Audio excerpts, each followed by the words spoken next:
Hey hunters! Welcome back to Anime Fanfic Corner, the only place on YouTube dedicated exclusively to Hunter x Hunter audiobooks. Today we've got another awesome Hunter x Hunter fanfic for you, Hunter x Hunter, a Natural Trait Nemesis. It's Sunday so just a mini fanfic with 25 chapters. Enjoy! As always, huge shout out to the author, their info's in the description, so make sure to check them out and show some love for this awesome story. If you're new here and love HXH as much as I do, consider dropping a like, subscribing, and officially becoming a hunter. To keep your immersion smooth, I only include intros and outros at the start and end of playlists, so you can enjoy the story with no interruptions. Also, don't sleep on the community tab. I actually post stuff there, not just sub-begging like certain audiobook channels. Embarrassed smiley face emoji. Alright, let's dive into it. Peace and love y'all. Red heart emoji. Chapter 1. Shangshang City. A small, obscure town that doesn't even appear in the Hunter x Hunter manga. 13-year-old Leo walked quietly through the orphanage corridor, head lowered as he carefully swept the floor. The broom scraped gently against the tiles, making a soft brushing sound. Dust floated up lightly as he moved. He was a resident of this orphanage. But he didn't belong to this world. Leo had originally lived on Earth in the 21st century, but one day, he suddenly found himself transported into the world of Hunter x Hunter, the unfinished masterpiece by Togashi. His body had also inexplicably reverted to his 13-year-old form. However, though he now had the body of a child, his mind remained that of an adult. Leo could only find solace in amusing himself with these thoughts. The world of Hunter x Hunter was far from safe. Hunters who wield various forms of nen, terrifying creatures, the 5 great calamities, miniature roses in the hands of the V5. Any seemingly minor incident could easily spiral into a world-ending catastrophe. It would be fine for ordinary people to remain blissfully unaware of such dangers. But Leo had watched Hunter x Hunter. Now that he had crossed into this world, every day felt like treading on thin ice, his life like a candle flickering in the wind. Yet strangely, Leo didn't feel afraid. His emotions were as calm and placid as a still lake. That alone was odd. He should have been afraid, but there was simply no fear. Even Leo found it hard to believe. Maybe it has something to do with my nen awakening, he murmured to himself. He paused his sweeping and stood still in the corridor. There was nothing unusual to the eye. But if a skilled hunter were present and used Gyo, they would be shocked to see a faint white aura shrouding Leo's body. That aura was life energy restrained by 10, it was aura. All living beings unconsciously release this life energy. When left uncontrolled, this energy is called aura, or chi in other systems. However, if one can manipulate their aura and imbue it with will, emotions, thoughts, and desires, it becomes nen, the manifestation of one's individuality and power. Every person's nen is unique. The method of teaching ordinary people how to use nen is tightly guarded by the Hunter Association and rarely leaks out. Most people don't even know nen exists. I wasn't trained, but after crossing over, I somehow instinctively controlled my aura and awakened nen on my own. Leo leaned on the broom, feeling the aura wrapping gently around his body, deep in thought. Could I be a natural nen user? There are typically 3 paths to awakening nen.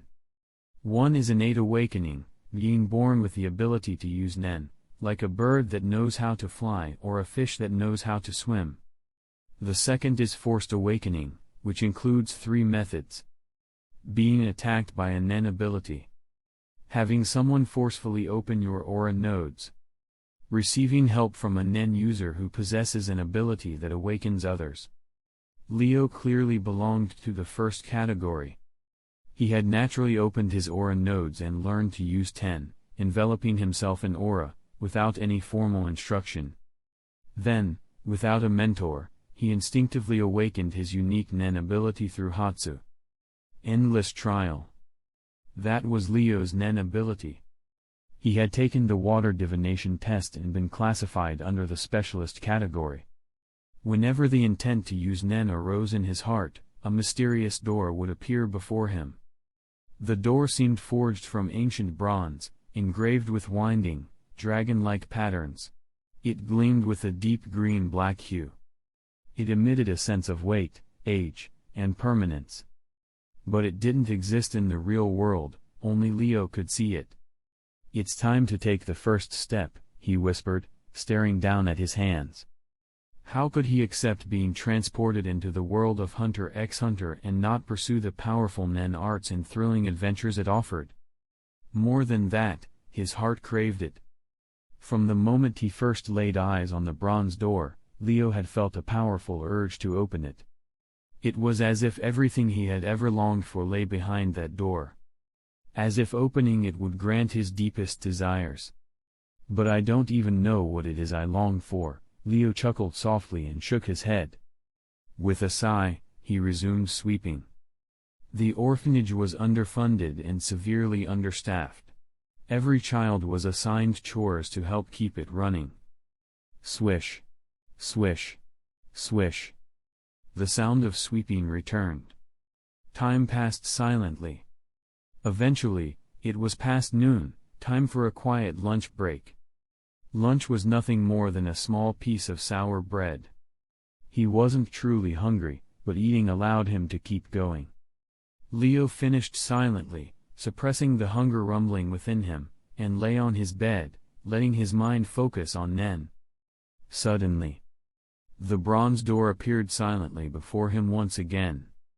He no longer resisted the temptation.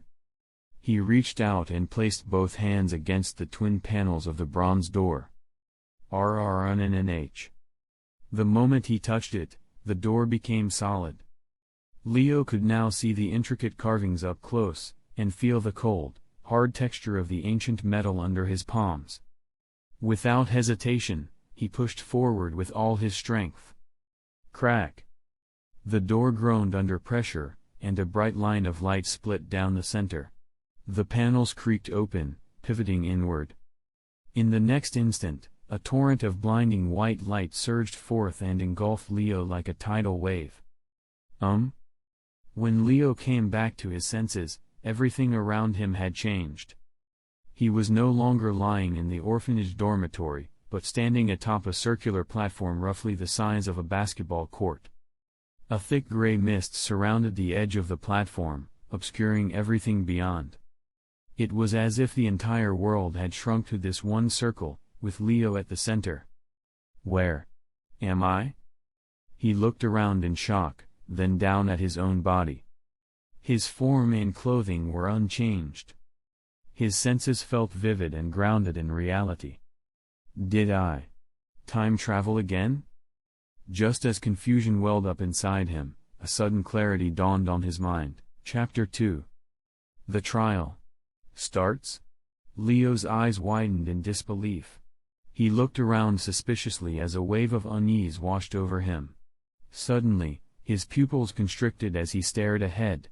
From within the dense, swirling fog at the edge of the platform, a yellow dog with filthy, matted fur emerged and stepped onto the circular stage. The dog was mangy and malnourished, with dull yellow teeth, a darkened muzzle, and a mean, desperate look, like a stray scavenging scraps from the roadside. The moment Leo saw it, his entire body tensed up instinctively. He knew this kind of dog all too well. Back on Earth, in rural villages, these mutts were a common sight, used to guard homes and bark at strangers. If you got too close, they'd lunge at you with no hesitation. Leo had feared these dogs since he was a child. Unlike urban pets, these feral dogs were vicious and temperamental, known for biting without warning, and occasionally killing people in remote regions. Grrrrrrr. Sure enough, as soon as the dog stepped fully onto the platform, it lowered its body and began growling menacingly at Leo, baring its yellowed teeth. A chill ran down Leo's spine. Every hair on his body stood on end under the creature's glare. Eliminate the threat to complete the trial and exit. Failure results in death. The words echoed in his mind. It wasn't a voice, exactly, more like memories reawakened, as if he already knew the conditions, but was only now recalling them. There was no doubt. This was the true nature of his Nen ability, endless trial. Beginning a trial meant entering a life or death battle. You couldn't leave until you won. Lose, and you die. You've got to be kidding me. Leo's expression twisted. Even grown adults struggle to fend off an enraged wild dog, and I'm just a half-starved 13-year-old kid. Why would I wish for something like this? Was I suicidal? Rough. The dog let out a guttural bark and suddenly charged forward, claws scraping against the platform as it sprinted. It moved with terrifying speed. Before Leo could even react, the dog had already closed the distance, mouth wide open, fangs gleaming, body mid-leap. Everything blurred. He could see and smell the foul breath, feel the saliva spraying, and read the ferocity burning in the beast's eyes. His face went pale. His breath caught in his throat. His body froze in place, paralyzed by sheer terror. And yet, a strange calm blanketed his thoughts, like the still surface of a lake. It was as though he had been split in two, one half overwhelmed with fear, trapped inside his physical shell. The other half standing detached, composed, cold. Why am I so calm? Even in that moment of crisis, Leo found himself pondering. He thought it was bizarre, unnatural. I'm afraid of dogs, aren't I? No, I am. I've been scared of them since childhood. But this doesn't feel like real fear.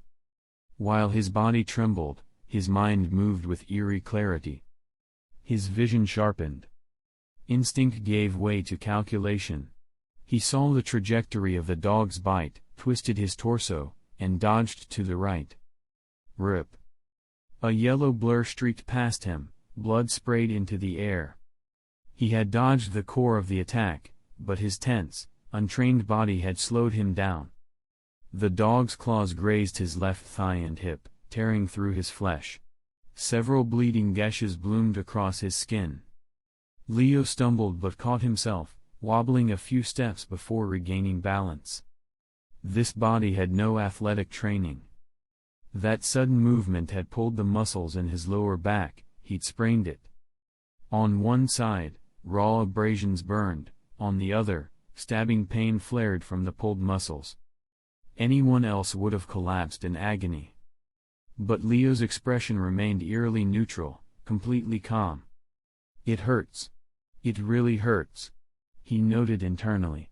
Back on Earth, even scraping my knee would throb for days, and now this. Still, it's fine. This kind of pain won't kill me.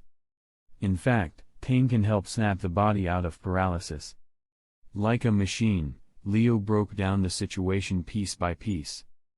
Grrrrrrr. Another growl, the dog lunged again from the left. Leo pivoted his head and rolled to the side without hesitation.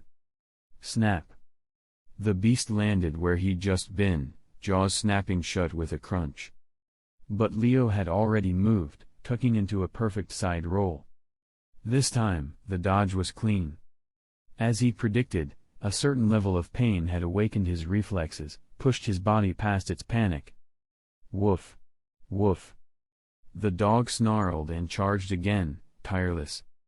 Leo kept dodging, tumbling, sidestepping, pivoting. Every move was precise. Every escape timed to the millisecond. Pant. Pant. Pant. The dog's breathing grew ragged from exertion. Huff. Huff. Huff. Leo was gasping too, his chest heaving, heart hammering in his ribs. His skin was slick with sweat, and every muscle screamed. But his mind was still a glacier, cold, steady, unshaken. I get it now. He stared at the snarling mutt before him, a new thought blooming in his mind. These dogs. They're weak. One solid kick, one hard knee strike, and their spine would snap. I've always known that. So it's not the dog I'm afraid of. What I truly fear is... A deep clarity settled over him. Being seen as different. Being judged for fighting back. For being ruthless. I'm not afraid of the bite, I'm afraid of the aftermath. The dog still snarled, foam gathering at its jowls, tail raised, legs taut with aggression. But Leo was utterly still now, and utterly calm. Everything made sense. I was afraid that once the madness, the cruelty inside me showed itself, I'd be cast out. That I'd no longer belong among the sheep. A slow, wild grin spread across Leo's face. He stood upright and straightened his back. Then he threw his head back and laughed. Ha ha ha. I get it. I completely get it. Yes, this is the Nen I truly wanted. He yearned to fight. To struggle. To evolve. To transform through never-ending trials. Back on Earth, there were no monsters to fight. Law, morality, and invisible chains kept him suppressed. He had to hide his true self behind a mask of civility. But here. Now I'm in the world of Hunter x Hunter. He grinned, his aura flaring subtly around him, eyes blazing with intent. He faced the snarling yellow dog and raised his arms wide. Come on, little mutt. Let's see if you can tear me apart, or if I'll be the one to end you. Chapter 3. Grrrr. The yellow dog's throat vibrated with a low, menacing growl. It felt something shift, the human in front of it suddenly seemed dangerous. Yet nothing had visibly changed. But the dog, with its limited, instinct-driven mind, couldn't comprehend why its prey now felt like a predator. Woof. Woof. It barked twice and lunged at Leo, hunger driving it mad. It hadn't eaten in far too long. Whump. The dog moved like a blur, its four-legged sprint propelling it forward with shocking speed. Quadrupeds, even common strays, possess terrifying short-distance acceleration. Even for a mutt like this, its bite speed was beyond the limit of normal human reaction. Leo narrowed his eyes. If I can't see it clearly, then there's no point in looking. He laughed, arms wide open, as if welcoming the attack. He made no attempt to dodge. Crunch. The yellow dog's filthy, saliva-covered teeth sank deep into his abdomen. Blood splattered instantly as his skin was torn open. Pain. A sharp, searing agony burst across his midsection. His body trembled. His face turned pale, and he nearly fainted from the shock. And yet... Ha ha ha. Leo threw his head back and laughed wildly. Then, with a burst of strength, he grabbed the yellow dog in a reverse grip, fingers tightening in the creature's greasy fur.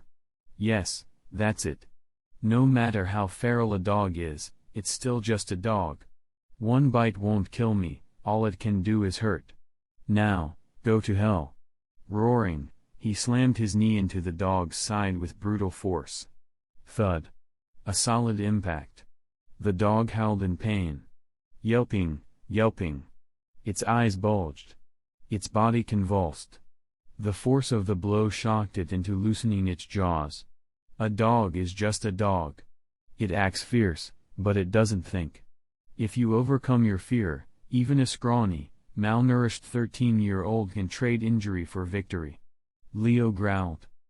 With grim determination, he raised his knee and struck again. Thud. Thud. Crack. On the third blow, a sickening crunch echoed from the dog's waist, bones snapping. Awoo. Awoo. Its cries turned shrill and pitiful. The light of savagery in its eyes faded, replaced by sheer terror. It finally understood. This human was not prey. He was the predator. Oh, begging for mercy now? Too late, you pathetic mutt. Leo sneered, face twisted in a wild, blood-soaked grin. His presence surged, no longer that of a boy, but of a beast. The vicious aura that had faded from the dog now radiated from Leo in full. He didn't stop. His knee struck the same spot, again and again. Crack! Crack! Whump! With a final savage blow, he shattered the ribs completely. His knee plunged deeper, smashing into something soft inside the dog, an organ, maybe more. It reminded him of water polo back on Earth. Smack the ball hard, feel it burst beneath your palm. He didn't know whether it was the heart, lungs, liver, or pancreas, but something inside the beast had been utterly destroyed. Leo paused and looked down. The dog's eyes rolled back, body twitching violently. Its jaws slackened from his abdomen and fell open weakly. Ha! He let out a breath and shoved the dog off of him. Only then did the exhaustion hit. He was panting hard, heat rising to his face. His entire body felt drained, barely able to support his weight. His right leg, used for all those brutal knee strikes, was numb, heavy as stone. Every ounce of strength had gone into those attacks. Coupled with the relentless dodging before, he was spent. Now that the adrenaline was fading, reality crashed back in. His limbs screamed with fatigue. His body sagged. And yet... Ha ha ha. Leo laughed. Genuinely. Joyfully. For the first time in his life, he felt truly happy. Boom. He slumped to the ground, one hand clutching his bloody abdomen. His vision blurred with black. But he was still smiling. Ha ha ha. I won, he whispered, squinting, licking his lips, drunk on the afterglow of victory. He had grown stronger. He had conquered fear and endured injury. From this moment forward, dogs, and any creature of similar size, were no longer threats. They were prey. Beneath him. As for things like infection, rabies, internal bleeding, hunger, weakness, Leo didn't care. This was the cost of triumph, and he would pay it every time. If he couldn't even accept that much, there'd be no point in enduring these trials. Beside him, the dog took its final, ragged breath. Dead. Almost immediately, a familiar realization dawned in his mind. Trial completed. Bang. The dog's corpse disintegrated into glowing, misty white particles and drifted toward Leo. He froze for a moment, but instead of danger, he felt a warm familiarity, like a baby bird returning to the nest. So he didn't resist. The white energy flowed into his body. Immediately, his aura surged. It was as though he'd swallowed a rare, high-grade elixir. His life energy bubbled up from within, refreshed and overflowing. Did I just absorb the dog's aura? Leo muttered, deep in thought. But before he could process it further, the world darkened. Everything around him faded into black. And in the next instant, he was no longer on the platform. He had returned. Back in the dormitory. I'm back? He sat up slowly, staring at the familiar mattress beneath him. Turning his head, he spotted the old wall clock. The hour and minute hands pointed to 2 and 1. 2:05 p.m. The exact time he activated Endless Trial. Even the second hand had barely ticked forward. If you counted the time it had taken him to push open the bronze door, look around, and fight, everything he'd experienced had only lasted a moment in the real world. That round platform wasn't part of reality? Leo looked down at his stomach. His clothes were intact. No tears. No blood. Frowning, he lifted his shirt. His skin was smooth. No wounds. No claw marks. Nothing. It was as though the battle had never happened. As if the entire ordeal had been just a dream. Chapter 4. But the sharp phantom pain told him, it wasn't a dream or hallucination. It had been a real battle. So, it wasn't a physical trial. Leo murmured as he touched his abdomen thoughtfully. He made a mental note of it, then lay down and quickly fell asleep. Even though his body bore no visible injuries, the mental strain had been enormous. A battle fought with full intensity wasn't something to take lightly. Leo's spirit was completely drained. For an ordinary person, going through something that life-threatening would have left them anxious, jittery, unable to sleep at all. Even trained soldiers would need time to calm their nervous systems and let the adrenaline dissipate. But Leo wasn't like other people. If he wanted to sleep, he could sleep, instantly. No insomnia. No nightmares. No psychological trauma. He was something else entirely. A monster hidden among humans in his past life. His thoughts and emotions had always deviated from the norm. Huff. Huff. Within minutes, his breathing slowed and deepened. He was fast asleep. Caw, caw, caw. As the sun dipped toward the horizon, flocks of crows gathered along the rooftops, peering down curiously at the children in the courtyard below. A group of kids were washing vegetables together. "Hey! You're shameless, don't throw your share to me." "No, he did it." "Hurry up, I'm starving." They were scrubbing the wild greens, berries, and beans they had foraged during the day. This was their dinner, the best the orphanage could provide. Not far off, Leo stood in a corner, sorting through scraps that other children had scavenged, carefully placing them into a worn-out burlap sack. That was his task. Several children around his age came running over, shouting, "Hey, Leo! Come with us before the sun goes down, we need to go sell the bottles." They froze mid-sentence. Leo turned toward them, puzzled. Question mark. The moment his gaze landed on them, the kids stiffened, goosebumps prickling their arms. They couldn't explain it.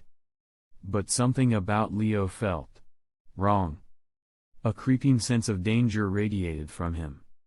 Like the kind of street toughs you learn to avoid, not because they say anything, but because you just know, mess with them and you'll end up dead. "What's wrong?" Leo asked, confused. The boys glanced at each other, stiffly shaking their heads. No, nothing." Then they bolted. Leo silently watched their retreating backs. He lowered his gaze and thought to himself. So, it's that obvious? Earlier that afternoon, he had activated Endless Trial and killed the yellow dog. And since then, something had changed. His aura, his presence, something beneath the surface had begun leaking out. His old disguise was like a tattered cloak now. It couldn't hide the truth anymore. The orphanage had always struggled with funding. From the age of 7, every child had to help with yard chores. By 10, they were expected to forage and take on rough day jobs, or apprentice somewhere. By 15, they were pushed out to survive on their own. In this world, in Hunter x Hunter's brutal, unforgiving reality, the children of the lower rungs developed keen instincts. They learned early who was safe, and who wasn't. Children who didn't learn those rules didn't live long. Accidents were common. This wasn't a world of warmth and second chances. "Whatever. I guess I'll just change my disguise," Leo muttered, rubbing his face with both hands. A few seconds later, he dropped his arms. His posture slumped, eyelids half lowered, and his whole demeanor became dull, lifeless. While he couldn't completely suppress his aura, the overwhelming danger had receded. Now, he simply radiated apathy and detachment, no longer enough to raise alarm. Though it would take time to fully reign in his presence. He wondered. Do I even need to suppress it anymore? That thought flickered briefly in his mind. His eyes scanned the orphanage around him. He had a hunch, it was almost time to leave this place. But before I go, I owe them something. The orphanage had taken him in. When he arrived in this world, he'd been 13, broke, powerless, and couldn't even speak the language. It was the orphanage that gave him shelter, taught him how to speak and write, and offered him a chance at survival. He wasn't the type to forget a debt. A few days passed. Leo's new withdrawn personality drew some attention, but no one made a fuss. He'd always been quiet since arriving. Now he was just quieter. An orphan being cold and unsociable wasn't out of the ordinary. People living in poverty didn't have the luxury to worry about emotional well-being. Click, click, click. In the bathhouse, Leo stretched his body. His joints cracked like firecrackers, a series of loud pops echoing through the room. A foul-smelling, gray-black grime oozed from his pores. Like sludge, it dripped from his skin. But as the hot water rinsed it away, that greasy layer slid off. And beneath it, a strong, lean body emerged. It really was the dog's life energy, Leo whispered, running a hand through his damp hair. He stared at his reflection in the bathroom mirror. Bright eyes. Healthy, rosy skin. Defined muscles. Just 3 days ago, he'd been thin, frail, ribs visible under his shirt. No orphanage food plan could have produced this kind of transformation. It defied common sense. Even Leo was surprised. After that kind of brutal battle, my body should have collapsed from strain. I was expecting a high fever, overuse injuries, maybe blood in my urine, total fatigue. But instead, it's like I took some miracle supplement. He touched his reflection in awe. He looked healthier now than he ever had in his past life. Like a child raised in the lap of luxury, with a strict routine of diet, sleep, exercise, and psychological care. Aura is life energy. And the yellow dog's aura was absorbed into me, without resistance. Leo's eyes narrowed, deep in thought. His endless trial, required a long period of energy accumulation before activation. What was this energy? His own aura. Each day, if he invested about 10% of his total aura into the door, the energy storage would complete in around 3 months, at which point he could initiate the trial again. Once inside the trial, both the environment and the enemies seemed to be manifestations of his aura. Which explained everything. The yellow dog's life energy was absorbed so smoothly. Because it was never truly foreign. That dog had been created from his own aura. So when he reclaimed it, he wasn't stealing someone else's power. He was reclaiming himself. Chapter 5. Wow. Wow. After rinsing off, Leo left the bathhouse. He walked casually through the hallway, towel in hand, drying his hair as he made his way back to the dormitory. Along the way, he noticed an unfamiliar figure entering the orphanage. It was a man in his 60s, face weathered with deep lines, clothing soaked in the scent of the outdoors. His right leg was lame, and he moved slowly. But his posture was upright, his gaze sharp, and his physique remarkably solid. Even with a limp, he walked with balance and strength, without the aid of a cane. Leo studied him from a distance. Information surfaced in his mind. He didn't know much, only the basics. Jerka. That was the old man's name. Once a seasoned, high-level hunter, Jerka had retired after losing a leg in an accident. Since then, he'd worked as a freelance agent around town. No family. No children. But he had a good relationship with the orphanage director. Many of the older kids who left the orphanage to live independently had been placed by Jerka, as construction laborers, caravan guards, tavern workers, blacksmith apprentices. He provided lifelines to kids with nowhere to go. Huh? Jerka suddenly turned and stared at Leo, brow furrowed. His instincts were sharp, he could feel Leo's gaze on him. No. It was stranger than that. It was abnormal not to have noticed it sooner. The look in Leo's eyes sent a chill down his spine, the same feeling one gets when facing a dangerous predator in the wild. A primal sense of danger. "Good afternoon," Leo greeted politely, then lowered his eyes and dipped his head, slipping back into his mask of cold detachment. Jirka said nothing and moved on. But he didn't hide his surprise. He watched Leo's retreating figure and murmured to himself, "That little guy can't be older than 13. And yet, he made me feel threatened." Jirka was no ordinary old man. Despite his age and disability, he could still overpower multiple adults without breaking a sweat. "And I could have sworn I smelled bloodlust on him." He stroked his chin. "Is that the kid Onlai picked up a few months ago, Leo?" Onlai, the director of the orphanage, was the one who had taken Leo in. Jirka shook his head with a chuckle. "You found yourself a dangerous one, old friend." The world at the bottom was brutal. And any child who managed to survive long in it inevitably became dangerous. After his shower, Leo climbed to the attic of the orphanage, a dusty space used to store junk. He cleared a small spot and sat down, gaze distant, as though his thoughts were drifting far from home. But if anyone had been there to watch, they would have seen it clearly. Leo's aura was surging. His life energy was being channeled, consumed at a rapid pace. Whoosh! In the blink of an eye, nearly 2/3 of his aura was drained. He was triggering something, deliberately. In Nen, outward aura is called expressed aura, while latent aura refers to energy not yet drawn out. Through dedicated training, both can be improved, but expressed aura is what's immediately accessible. Leo's breathing grew heavier. Suddenly, a growl escaped his throat. Deep, guttural, animalistic. Then, transformation. Coarse, yellow-black hair sprouted along his arms and legs.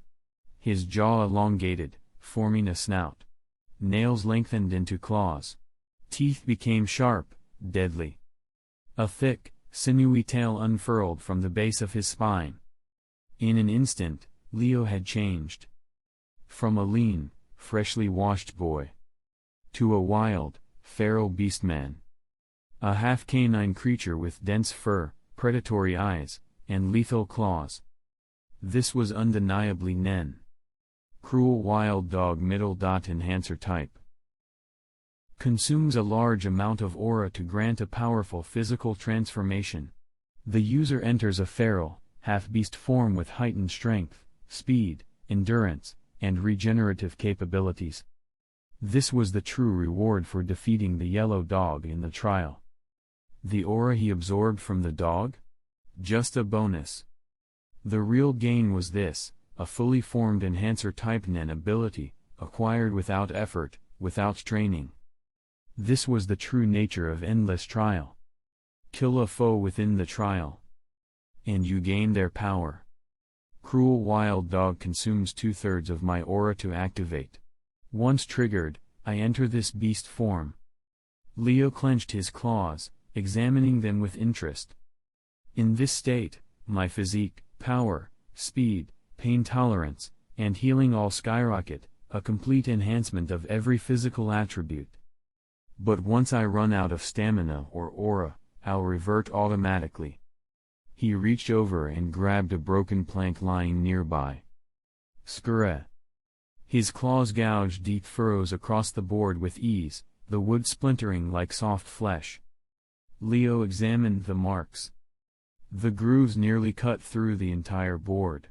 Against flesh and bone, the damage would be devastating. Crack. He clenched the board with both hands. It snapped instantly under the pressure, splintered to pieces. This strength surpasses most adults. Even trained fighters wouldn't be able to match me unless they used Nen. He nodded with satisfaction. It was an excellent ability. Spend aura, gain overwhelming physical power, sustained until exhaustion. No time limits. No restrictive conditions. Only raw advantage. If this ability became known, most enhancer type Nen users would burn with envy. Especially since I'm actually a specialist, Leo muttered, laughing to himself.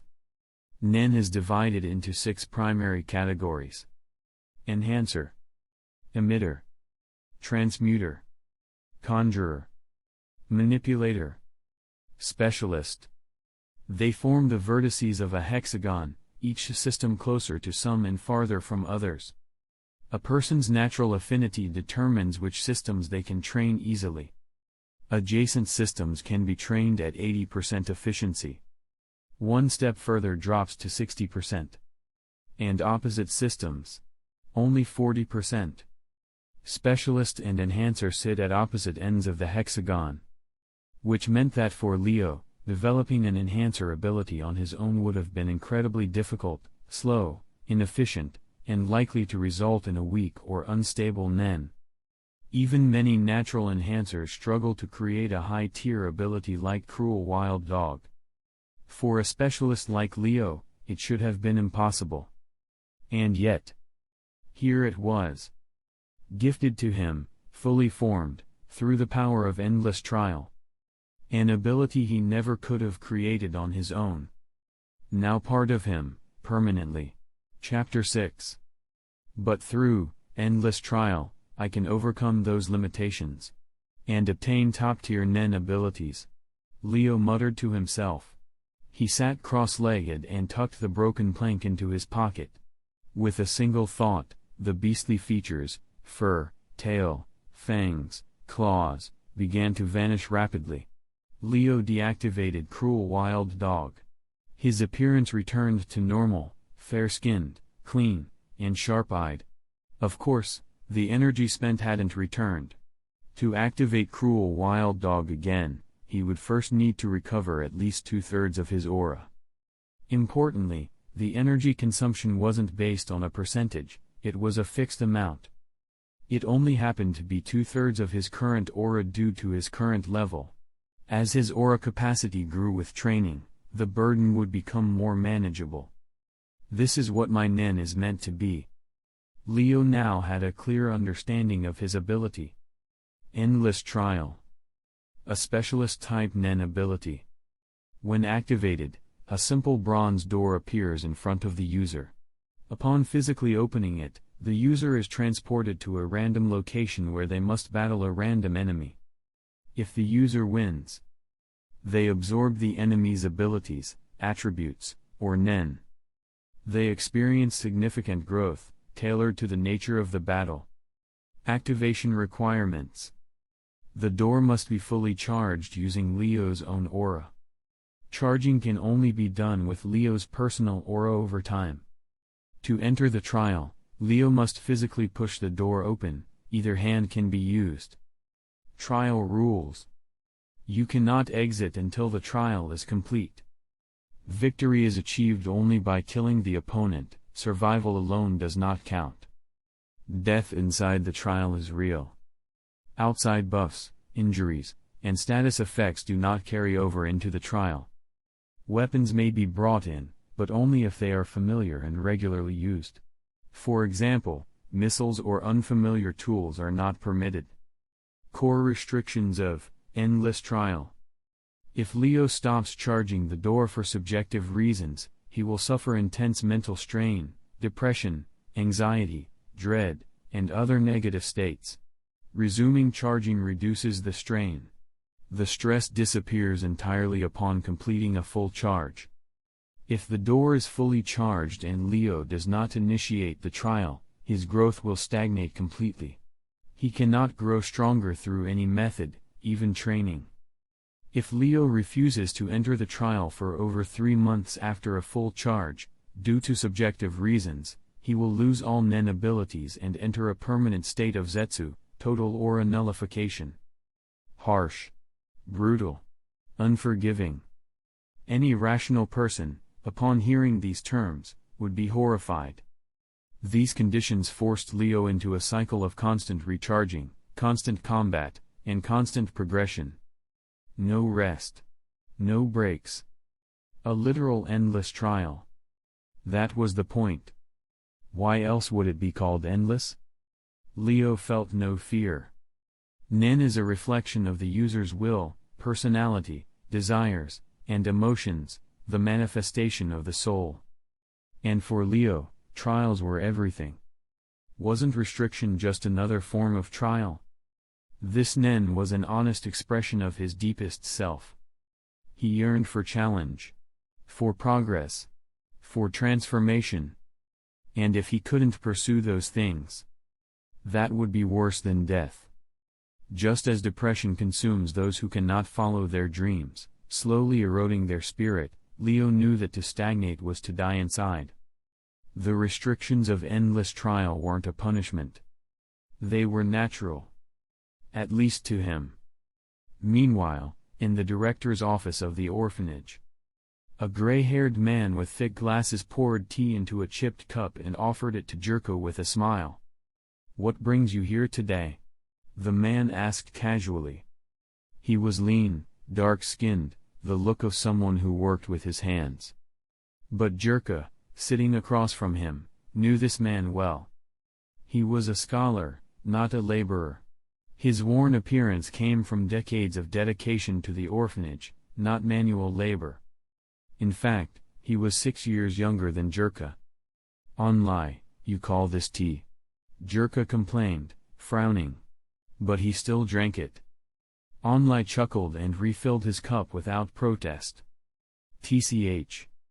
Jerko clicked his tongue, then got to the real reason for his visit.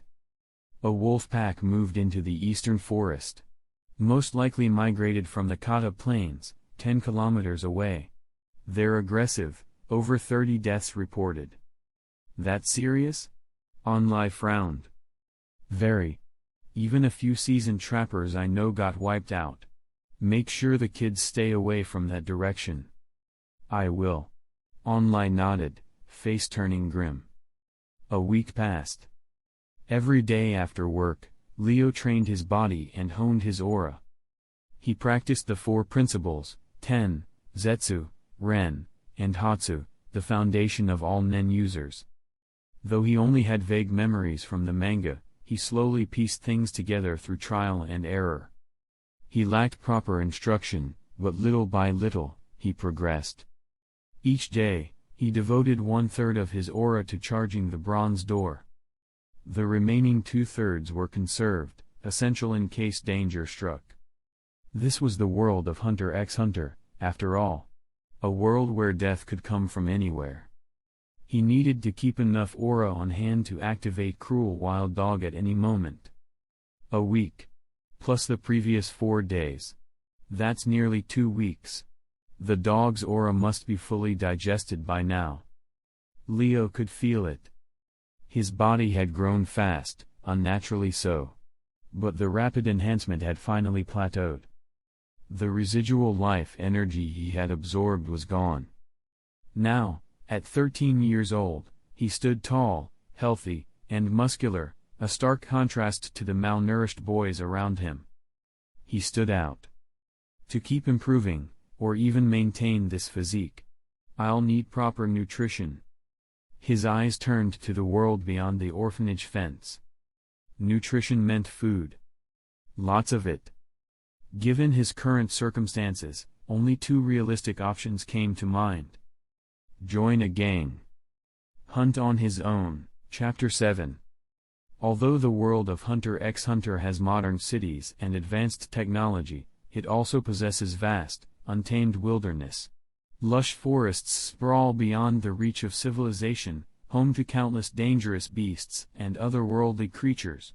Leo knew he could go hunting in those woods outside the town. But he'd need a guide. Tracking prey, understanding their habits, knowing their value, how to properly skin and process carcasses, these were skills that required experience. Still, Leo found the idea of hunting far more appealing than joining a gang. Gangs meant restrictions, hierarchies, and endless scheming. Worse, if things went wrong, the orphanage could become collateral damage. Let's start by gathering information. After finishing his morning chores, sweeping the yard and splitting firewood, Leo washed up and headed for the cafeteria. Cafeteria was a generous term. In reality, It was a large, ramshackle shed with 2 long wooden tables. One table for the children, the other for adults.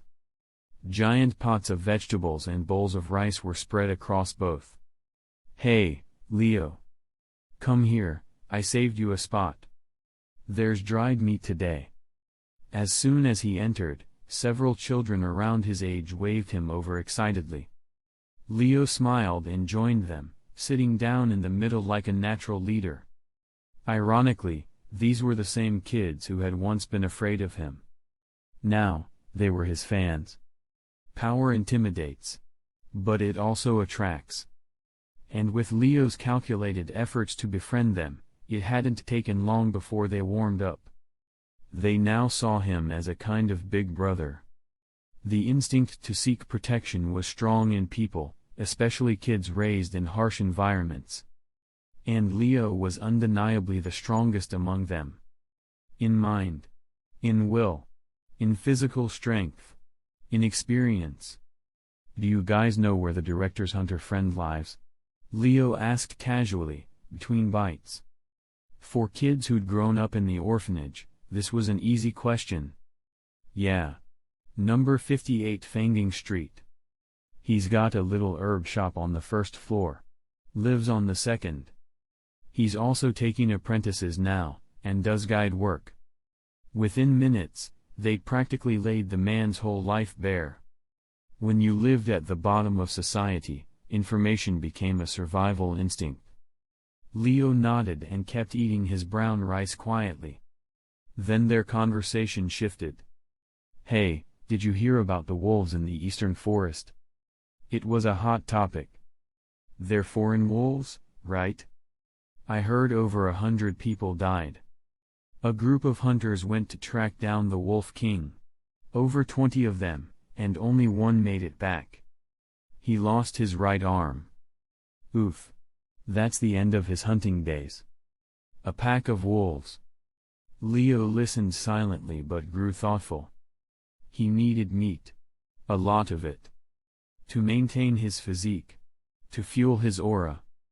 And in this world, the more powerful and dangerous the beast, the richer its life energy. "Maybe I could hunt these wolves." He considered it. "And I have an experienced guide, too." Jerka's name surfaced in his mind. After lunch, Leo skipped his usual nap and left the orphanage. His destination, Jerka's residence. It was a run-down, 2.5-story building. The 1st floor functioned as a shop, with signs offering to buy herbs, pelts, and wild meat. The 2nd floor served as living quarters. There was even a small half-balcony jutting from the top. When Leo arrived, the store was empty. Jerka was dozing lightly behind the counter. Knock knock.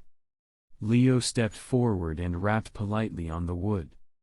"Jerka, I'd like to hire you to guide me into the eastern forest. I want to hunt." He got straight to the point. Jerka opened one eye and frowned. "Where'd you crawl out from, kid? Go home to your mommy, the forest isn't for children." "We've met before, Jerka," Leo said calmly. "At the orphanage." "Huh?" Jerka squinted and took a closer look. The more he looked, the more surprised he became. Wasn't this the same kid from the orphanage, the one who'd made his instincts scream in warning? He hadn't seen him in a while.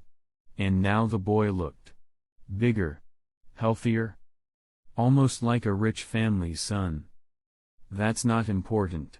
Leo waved off the scrutiny. "What matters is that I need a guide. I want to hunt in the eastern forest." He offered no explanation for his transformation. Jerka's brows furrowed. The dangerous aura he'd sensed a few weeks ago was gone. But that didn't make the boy safe. If anything, it was worse now. He'd learned to suppress it. Hide his claws. Pretend to be harmless. "You're not normal, are you?" Jerka mused aloud. "It doesn't matter," Leo replied, unfazed. "True. Your background's none of my business." Jerka smirked. You after the Wolf King too? If I get the chance, sure. Leo nodded. But my main goal is simpler, I need meat. Nutritious meat. A lot of it. As he spoke, he let out a subtle wave of aura, not aggressive, not hostile, but unmistakably powerful. Woomph. Jirka jolted to his feet, eyes wide. You? He stared at Leo, startled. A cold sweat ran down his spine. That wave of energy wasn't something a normal human could produce. It wasn't violent, but it was wild, instinctual. The kind of aura that made your survival instincts scream. It was like staring at a beast dressed in human skin, one that could, at any moment, tear that skin off and devour you. I'm not just some kid.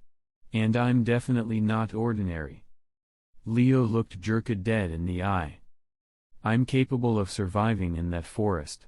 Wild beasts aren't a threat to me. If you still have doubts, we can. Chapter 8. No. Jirka raised his hand to stop him. He stared at Leo for a moment, brows furrowed. I get it now. This is Nen, right? Now it was Leo's turn to be surprised. He hadn't expected someone in a remote town to recognize the existence of Nen. Even many wealthy elites and powerful officials remained completely ignorant of it. Haha, I met some monsters back in the day who gave off the same feeling you do now, Jirka said with a chuckle. They called it Nen. Even the weakest among them could smash a tree thicker than a barrel. He gave Leo a long, measuring look. Kid, I believe you've got the strength to survive the forest. Fair enough. Leo smiled faintly. That saved him the trouble of explaining. All right then, kid. I accept your offer. Jirka opened a side door, letting Leo into the back room. Now let's talk about your payment. Can I pay on credit, for the director's sake? Leo asked with a grin as he stepped inside. Even if Onlai himself came asking, I wouldn't give credit. Jirka shot back immediately. They shut the door and spent some time negotiating. Back and forth. A few sharp words. Eventually, they reached an agreement. Jirka would track prey, gather herbs, dismember carcasses, handle fur treatment, selling, and supply purchases. Leo would focus solely on the kill. In terms of profit, Jirka would take 80%, and Leo would receive 20%. This 80% also covered tuition. During their hunts, Jirka would teach Leo the knowledge needed to become a hunter and introduce him to relevant sales channels. Each time Leo mastered a new skill, his share of the profits would increase by 0.5. Eventually, once Leo could hunt alone, Jirka would act as his full-time broker, selling corpses on commission. At that point, the split would shift to 60% for Leo, 40% for Jirka. Humph. You arrogant brat. Jirka sealed the contract and smirked provocatively. The agreement was essentially a wager, a bet on Leo's learning speed. The longer he took, the more Jirka profited. But if he learned fast, Jirka would have to start giving up his share. You'll be working for me for at least 3 years, Jirka said smugly. Leo just smiled and walked out calmly. He wasn't worried. His learning ability had drastically improved since absorbing the yellow dog's life energy, memory, processing speed, comprehension. Even his innate talent felt elevated. Besides, Jirka had done a lot for the orphanage, helping orphans find work and survive. This 80% cut felt like a small way to repay that kindness. 2 days later, Jirka finished gathering their equipment. Leo met him at the designated time. Together, they left the town and made their way east toward the forest. Hey, look over there. Isn't that Jirka? All geared up. Is he trying to hunt wolves now? Seriously? The guy's been limping for years. I doubt he even remembers how to get into the forest. Their departure didn't go unnoticed. Before his injury, Jirka had been a respected hunter, and people recognized him immediately. Wait, is that a kid with him? What the hell? He's bringing a child? You trying to die, Jirka? Or just bring someone with you to get eaten? The wolves might have left you alone before. But now? You're just giving them a snack. Mockery spread quickly through the crowd. Jirka's expression twisted. Shut the hell up, he bellowed, his raspy voice silencing the murmurs. He glared at the roadside onlookers. Mind your own damn business. The onlookers grumbled, smirking as if watching a joke unfold. A few of them recognized Leo as one of the orphanage kids and turned to run back toward the compound. Leo didn't react. He ignored the stares and whispers, his expression calm and unreadable. The old man and the boy continued walking, steadily leaving town and entering the wild forest to the east. Orphanage. Back in his office, Director Onlai stood up in a panic as he heard the news.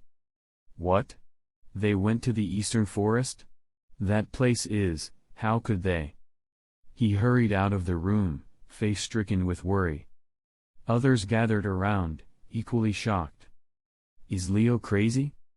That forest is a death sentence right now. What's Jirka thinking? They're just walking into the wolves' jaws. Staff and children alike buzzed with disbelief. If experienced hunters had died in that forest, what chance did an old cripple and a 13-year-old have? What should we do, Director? One of the older staff asked. Sigh. Onlai sat back down heavily and rubbed his forehead. They've already gone. There's nothing we can do now but wait for word. Silence fell. They all knew the truth, no one from the orphanage could enter that forest to search for them. And most didn't believe they'd come back alive. Meanwhile, deep in the forest, Leo and Jirka walked along a narrow, rugged trail. Thick tree roots jutted from the soil, vines hung low, thorny shrubs brushed against their legs. The terrain was dense, wild, and hostile. Watch your step, Jirka instructed from ahead. Lift your feet and place them gently. Always keep your eyes moving, don't touch anything unless you're sure it's harmless. That rustling might be a squirrel. Or a viper. Jirka moved with the precision of experience, showing Leo the basics of forest movement. After a while, he glanced over his shoulder and asked, So, kid, how are you? His voice cut off mid-sentence. Jirka's eyes widened. Leo was gliding smoothly behind him, navigating the forest like he'd done it for years. He avoided roots, sidestepped branches, adjusted his footing with precision. He wasn't perfect, still a bit stiff, but shockingly proficient for a first-timer. Most people would need 3 to 5 days just to get the hang of this terrain, and that was with bruises, cuts, and lots of pain. But Leo had only been walking behind him for half an hour. Already, he was moving like a novice hunter. What? Leo asked with a slight smile. Nothing, Jirka mumbled, lips twitching as he turned back, trying to hide his irritation. He'd been looking forward to watching this kid trip over roots and eat dirt. Instead, all he saw was another monster. Jirka sighed internally. Nen users. Every last one of them is a damn monster. Chapter 9. Leo smiled without saying a word and continued following Jirka. Ordinarily, even those who could use Nen wouldn't be able to learn this quickly, not unless they had a Nen ability specifically enhancing cognition. But Leo was different. After absorbing the wild dog's life energy, his natural talents had increased. Removing his mental disguise had unshackled his thoughts, unlocking his full potential.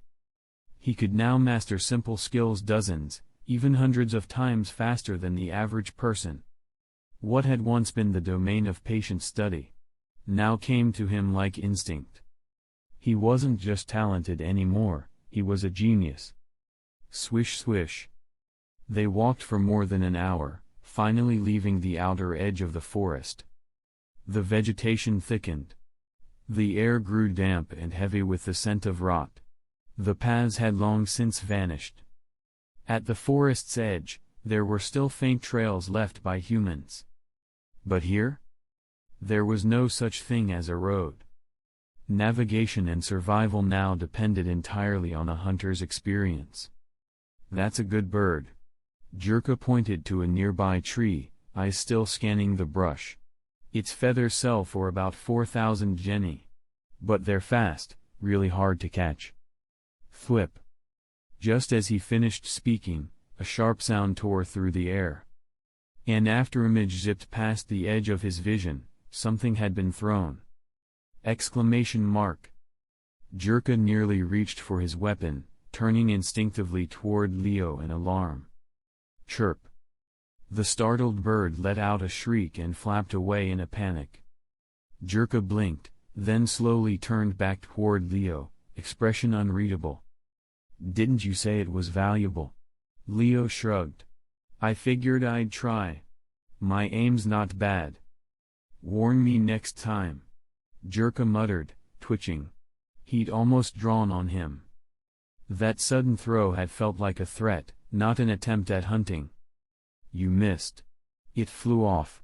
Jirka waved for him to keep moving.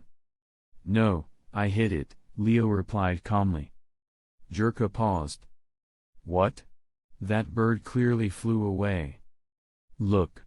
Leo raised his hand and pointed. Jirka squinted in the indicated direction and finally saw it, a snapped branch hanging off a tree fork, and dangling from it a severed bird claw. "Bird claw?" His eyes widened. "You actually hit it." "Told you. I'm accurate," Leo said with a casual smile. TCH. Jirka clicked his tongue in amazement. He glanced again at the broken branch. It was about the thickness of a grown man's finger. The bird had been perched there. And Leo had hit it. With a stone. Sure, Jirka could snap that branch with his hands. But throwing a rock accurately enough to sever a bird's leg? That was a whole different story. Most people wouldn't land a hit like that in 10 tries, let alone 1. "I thought I was already overestimating you. Guess I still undershot," Jirka muttered. "You'll be surprised a lot," Leo said with a grin. "Hey. I'll believe it when I see it." Jirka didn't move forward. Instead, he turned and headed off in a different direction. A wounded bird would be panicked and noisy. It couldn't have gotten far. Sure enough, after a brief search, they found it, trembling atop a tree branch, one leg dangling uselessly. "Looks like we're not the only ones interested." Jirka pointed with his chin. Leo turned. A brightly colored venomous snake was slithering toward the wounded bird, tongue flicking. Thwip. Thwip. 2 stones flew through the air. Even without activating his Nen, Leo's use of aura had enhanced his vision, coordination, and reflexes. Everything was sharper. The stones arced perfectly, fast, precise. Thud. Thud. 2 soft impacts. Both the bird and the snake fell from the tree. Jirka stepped closer, then stopped and stared in stunned silence. The bird had been struck through the abdomen. The snake, hit precisely 7 inches down, piercing its heart. "That tree's at least 20 meters away. And you killed both with rocks." Jirka exhaled slowly. "Forget the bird. That snake has scales." Whatever lingering doubts he had vanished completely. He'd initially planned to ease Leo in, find a few harmless animals, let the kid warm up. Clearly, that was unnecessary. Just based on the accuracy and power of those throws, Leo was more dangerous now than Jirka himself had been in his prime. The snake's fangs, venom sacs, and gallbladder are worth about 1,500 jenny, Jirka explained as he got to work. "The meat's not worth much, but we can eat it. Add in the bird's feathers, and this haul is about 5,500 jenny. For reference, 1 jenny 1 Japanese yen. The exchange rate to Chinese currency is about 120. Not bad." That's about what your orphanage earns in a month scavenging scraps. Jerka worked skillfully, extracting the valuable parts of the carcasses and preserving them properly. Leo remained vigilant. 5,500 jenny sounded like a lot, but it was only about 275 yuan. With 80% going to Jerka, Leo was left with 55 yuan, barely enough to cover 2 meals. Let's move. Jerka washed the blood from his hands and led the way deeper into the forest. The further they ventured, the stronger the beasts became. Pheasants, rabbits, Mongolian wildcats, foxes, pythons, leopards. Animals that would never live in the same habitat now did, crammed into one forest, all unnaturally aggressive. Even herbivores were as bloodthirsty as predators. Leo's true test began. Wham! Crack! Hiss! At first, he struggled. The chaotic terrain, the unpredictable attacks, it took a few fights to find his rhythm. But soon, his body adjusted. His movements grew fluid. His instincts sharpened. He began fighting like he belonged here. Most wild beasts only knew one thing: bite and claw. Simple, linear attacks. Powerful, but predictable. Not long after, Leo stopped reacting to them. He started hunting them. He went from prey to predator. And the transformation was fast. Ordinarily, becoming a capable hunter would take years of training. For Leo, it took hours. This kid's a monster. Jerka watched the shift happen in real time, and his entire view of Leo changed. It wasn't just talent. It was evolution. Chapter 10. Even for someone who could use Nen, this growth rate was insane. Jerka couldn't believe what he was seeing. And Leo, after hours of non-stop combat, still looked full of energy. His eyes sparkled, not with fatigue, but with excitement. He wasn't tired. He was thrilled. This feeling, of pushing past his limits, gaining mastery in real time, evolving through battle, was addictive.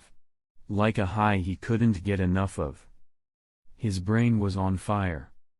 We've pulled in about 30,000 jenny by now.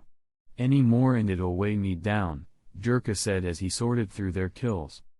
You could carry some, but your job is to fight. Better to stay mobile. Keep watch while we head back.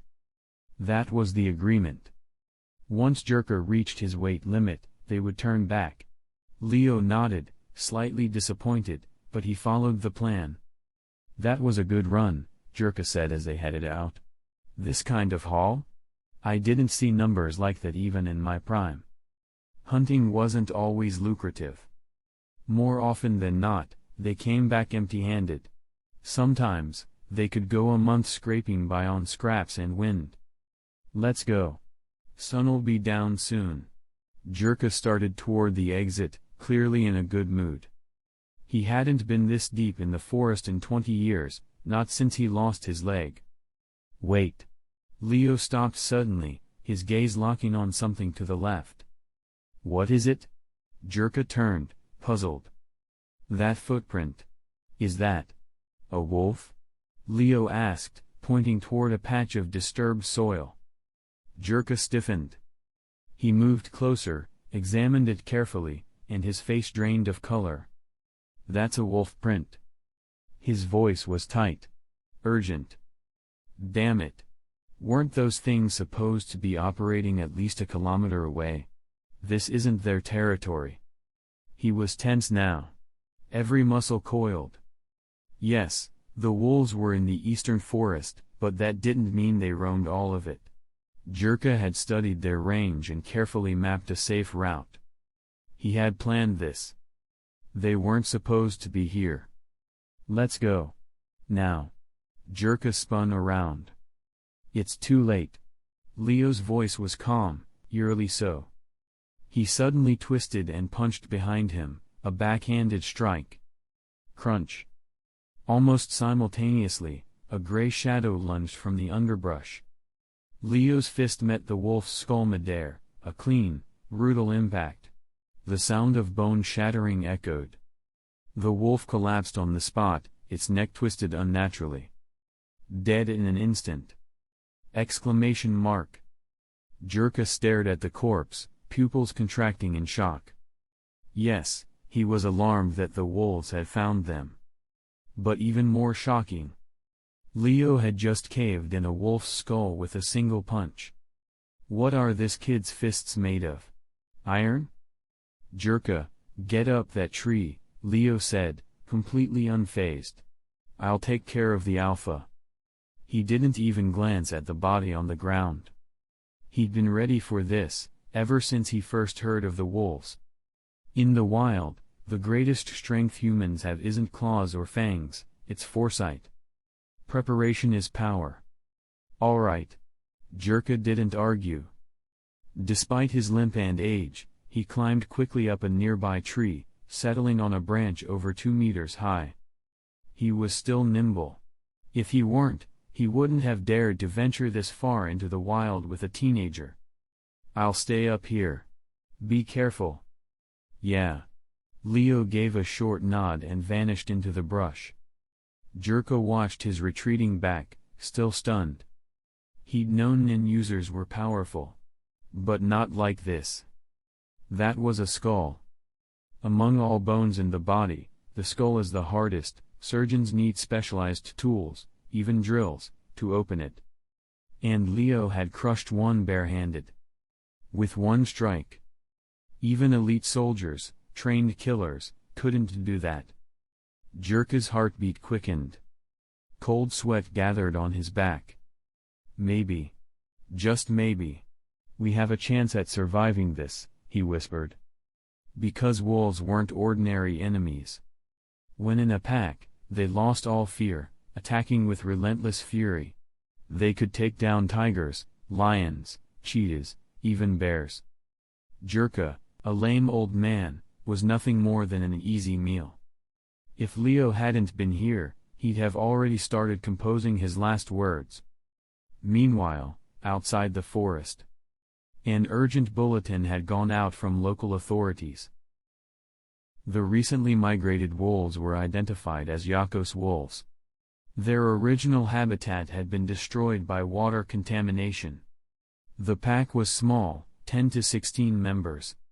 But each individual was extremely fast and powerful, stronger than most adult men. In army tests, soldiers fighting one-on-one with only melee weapons had a 40% win rate. The alpha wolf was smarter and more dangerous, with the intelligence of a 10-year-old human child. No wonder that hunter team got wiped out. They weren't just regular wolves, they were a dangerous species. Even with guns, it's risky. You'd have to hit the heart or brain on the first shot, or you're wolf food. And without firearms? Forget it. Crowds murmured in concern. The authorities had posted warning signs, but took no military action. Instead, they offered a bounty. 100,000 jenny for each regular wolf tail. 500,000 jenny for the alpha. 1 million bonus if the entire pack was eliminated. Back at the orphanage, Onlai sat slumped over his desk, pale and exhausted. It's over, he muttered. Jirka and Leo, please come back alive. The fact that a bounty had been issued confirmed it. These wolves weren't just pests. They were a serious threat. And against that, a lame old man and a teenage boy didn't stand a chance. Jirka, what the hell were you thinking? He rubbed his face in frustration. He'd always known Leo was different. Too calm. Too composed. Too mature for his age. But being special wasn't enough to survive out there. Not against monsters like the Yakos wolves. Hey hunters. Just a quick break. Hopefully you're enjoying this fanfic. Let's dive back in. Chapter 11. Leo strode forward, excitement gleaming in his eyes. Wolves? Danger? No, to him, this was the battle he dreamed of. Even without developing a personalized nen ability, A Nen user can unleash significant destructive power just by releasing reinforced aura. That's exactly what had happened when he smashed the wolf's skull earlier. Leo's punch hadn't relied on brute force. The true damage came from the explosive burst of aura he'd concentrated into his fist, detonated on impact. "And I still have cruel wild dog," he murmured to himself, lips curling into a smile. He hadn't used any aura to charge Endless Trial today. He'd been saving it, just in case something happened during the hunt. Now was that moment.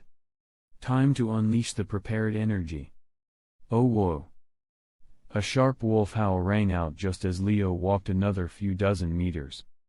He stopped in place. Then came the light, rhythmic sound of paws striking earth. Gray-black wolves emerged one by one, prowling through the brush and circling around him. Their eyes glowed with a cold green light, their muscular limbs and bared fangs radiating menace. The tension in the air thickened. The atmosphere turned icy. Surrounded by wolves, even apex predators would tremble. But Leo, standing like prey delivered straight to their jaws, laughed. Bring it on. In the next instant, 4/5 of the pale white aura surrounding him vanished. Cruel wild dog. Crack. Crack. Crack. Hair sprouted across his body. His nails and teeth sharpened. A thick tail grew from his lower back. His joints cracked as his body surged upward by more than 10 centimeters, his muscles expanding rapidly. In seconds, Leo transformed from a lean 13-year-old into a hulking, feral hybrid, like a beast-man in his late teens. This Nen ability, if activated with extra aura, it seems to strengthen the transformation even further. He clenched his fist, exhaling with satisfaction. That rush of power, it was intoxicating. The surrounding Yakos wolves twitched their noses, sniffing at the air. Their formation loosened. Leo blinked in confusion. The wolves weren't charging. They were cautiously approaching, noses twitching, as if inspecting him. Are they smelling me? Then the circle opened up, creating a narrow passage. Ow! The wolves howled in unison, raising their heads toward the sky. A moment later, a large Yakos wolf emerged from the woods. It walked slowly and gracefully, silver hair streaking across its forehead like a crown. Its cold, predatory eyes scanned the space with authority. As it stepped into the ring, the surrounding wolves sat back on their haunches, lowering their heads in submission. Leo stared. Then he burst into laughter. You think I'm another wolf? Here to challenge the alpha? It wasn't a joke. In wolf packs, the role of the alpha is earned through combat. When a wolf believes it's strong enough to take over, it issues a challenge. Victory earns leadership. Defeat means exile. And this challenge, it's a ritual, written deep into their instincts. Grrrrrrr. The alpha growled, baring its fangs. All right then. Leo chuckled and beckoned with one hand. His goal had been the wolves from the start. Facing the alpha now saved him a lot of trouble. Oh woo. The alpha's eyes flashed with something disturbingly close to human rage. It saw Leo as a challenger. But Leo's gesture had treated it like a subordinate. That humiliation triggered an immediate response. Whoosh. Two blurs moved simultaneously. Leo and the alpha wolf clashed in a blur of motion. Shrip. Their claws raked the air, both managing to strike each other as they passed. Blood splattered into the grass. They landed in opposite positions, Leo now standing where the alpha had been, and vice versa. Sharp claws. Leo looked down at his chest. 3 slashes, 10 centimeters long, dripped with blood. His orc-like form had increased his defense dramatically, even a kitchen knife would glance off. But the alpha wolf's claws had ripped clean through. Grrrr. The alpha arched its body, narrowing its eyes. It, too, was bleeding. Matching claw marks marred its neck. It had been a probing exchange. Both had landed hits. "Let's go again." Leo raised his hand in mock invitation, taunting the wolf with a smirk. "Oh whoa." The alpha snarled, fury igniting in its eyes. It was intelligent, with the brain of a 10-year-old human, but that very intelligence was now a weakness. Because it understood Leo was mocking it. WHSH. The alpha lunged again, faster than before. Its fangs flashed as it went for Leo's throat. But Leo's eyes gleamed, focused, calm. He didn't counter. He rolled to the side, dodging cleanly. The alpha missed, enraged. Leo's refusal to fight back only made it more aggressive. The wolf mistook his patience for weakness. Confidence swelled. It launched attack after attack. Dozens of slashes, bites, lunges, each one fueled by years of experience and battle instinct. And Leo dodged them all. Effortlessly. He didn't retaliate. Just watched. Studied. Analyzed. Because cruel wild dog had transformed him into a beast, and to fully harness that form, he had to learn how a beast fights. He had to master the art of claws and fangs. Oh woo. Frustrated, the alpha grew reckless. It struck faster, harder, but also sloppier. Patterns emerged. Its rage blinded it. Then it leapt again. This time, it pinned Leo by the chest, aiming a finishing bite at his throat. But Leo twisted his waist midair, shifting his torso just enough to escape the bite. It was the same technique the wolf had used, a twisting aerial maneuver. And now Leo had learned it. Chapter 12. Swish. The alpha wolf's attack missed and passed right by Leo.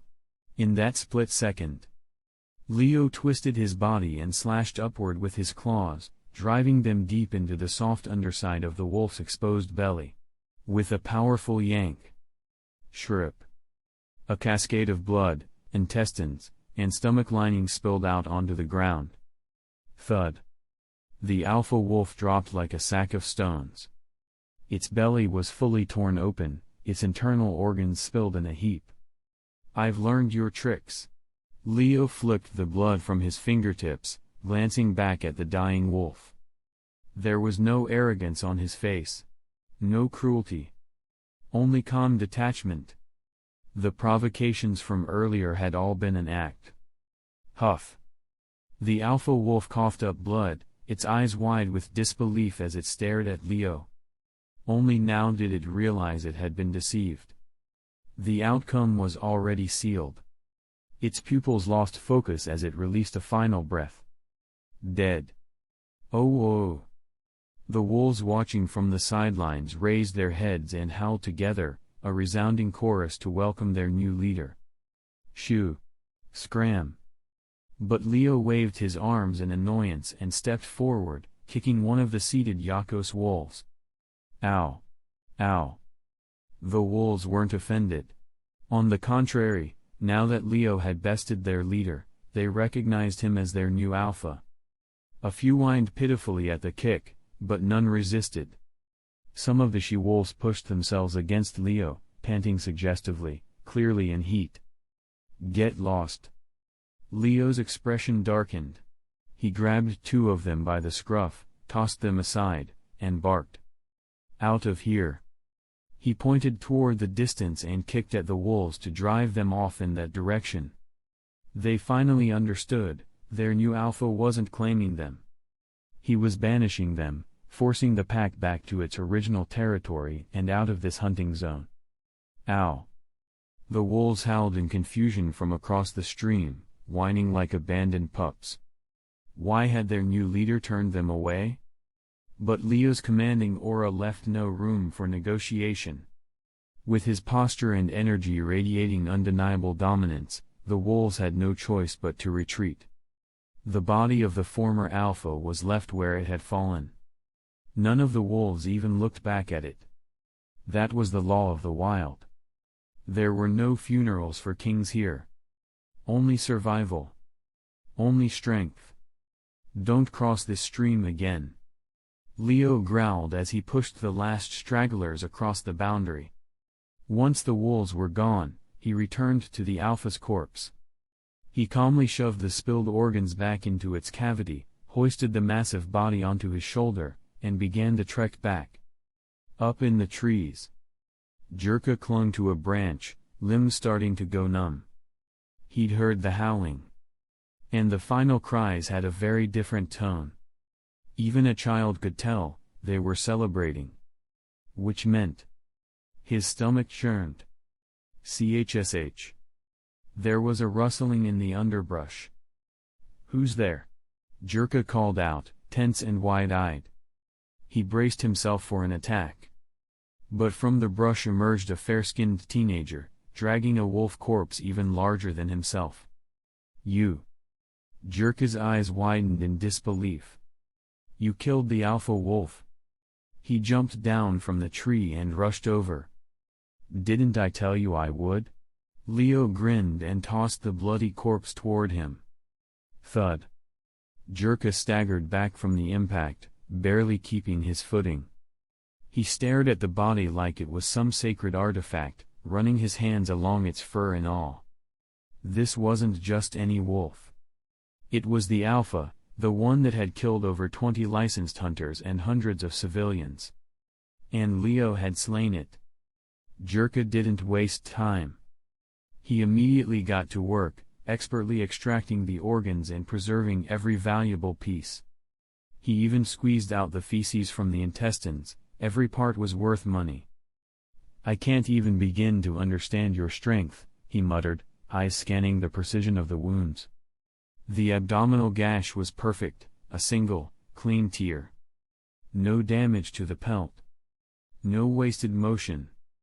It was the kind of surgical disembowelment that experienced hunters struggled to perform, and Leo had done it in the middle of combat. "The neck wounds are manageable," Jerka continued. "Stitch them up, and some collectors will even pay more for a pelt with visible battle scars. Could make a specimen out of it, too. Oh, we still need to process that first wolf you smashed earlier." He turned to the other body, hands moving rapidly as he demonstrated proper dissection technique.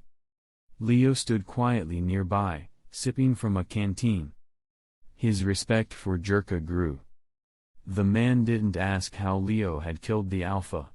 Didn't examine the wounds. Didn't pry into how he left knife-like gashes without using a blade. He just did his job. Even Leo's own wounds, already scabbed over with unnatural speed, went unmentioned. Jerka noticed, but said nothing. "This is a good partner." Leo nodded to himself. He'd gone out of his way to hide the existence of cruel wild dog, even ending the transformation before returning. The rapid healing from the orc form had sealed his wounds by the time he arrived. Jerka didn't ask. He simply accepted it.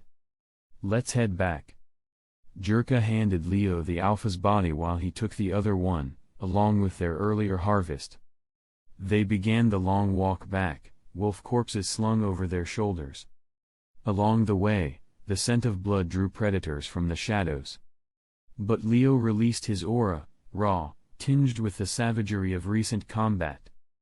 Every beast that approached paused, and retreated into the forest without a sound. Soon, the forest thinned, and the dirt path of the town reappeared beneath their feet. They had made it back. Alive. Chapter 13. At that moment, at the east gate of the town, Dean Onlai and several young children waited anxiously. They watched the sun sink into the western horizon, the light fading into twilight, and their hearts sank with it. Even a 4-year-old could tell. The forest at night is over 10 times more dangerous than during the day. No one spends the night in the forest.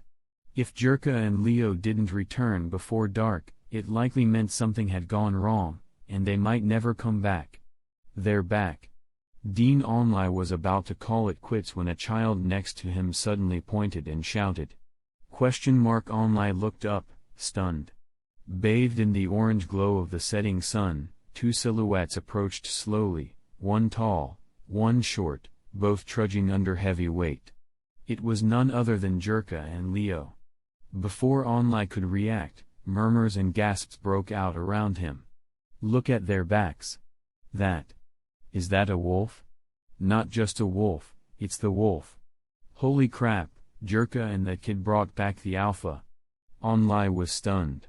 Now that he was closer, he could clearly see it. Both men were carrying wolf carcasses, but the one on Leo's back was massive. Almost the size of an ox. The alpha wolf. Come on, Dean. Let's have a feast tonight. Leo grinned as he approached and casually hooked an arm through Onlai's, walking him back into town. Jerka followed, smiling faintly.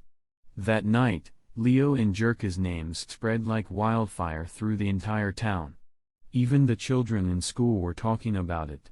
An old crippled hunter and a teenage orphan had taken down the legendary Yakos alpha wolf and brought the body back intact.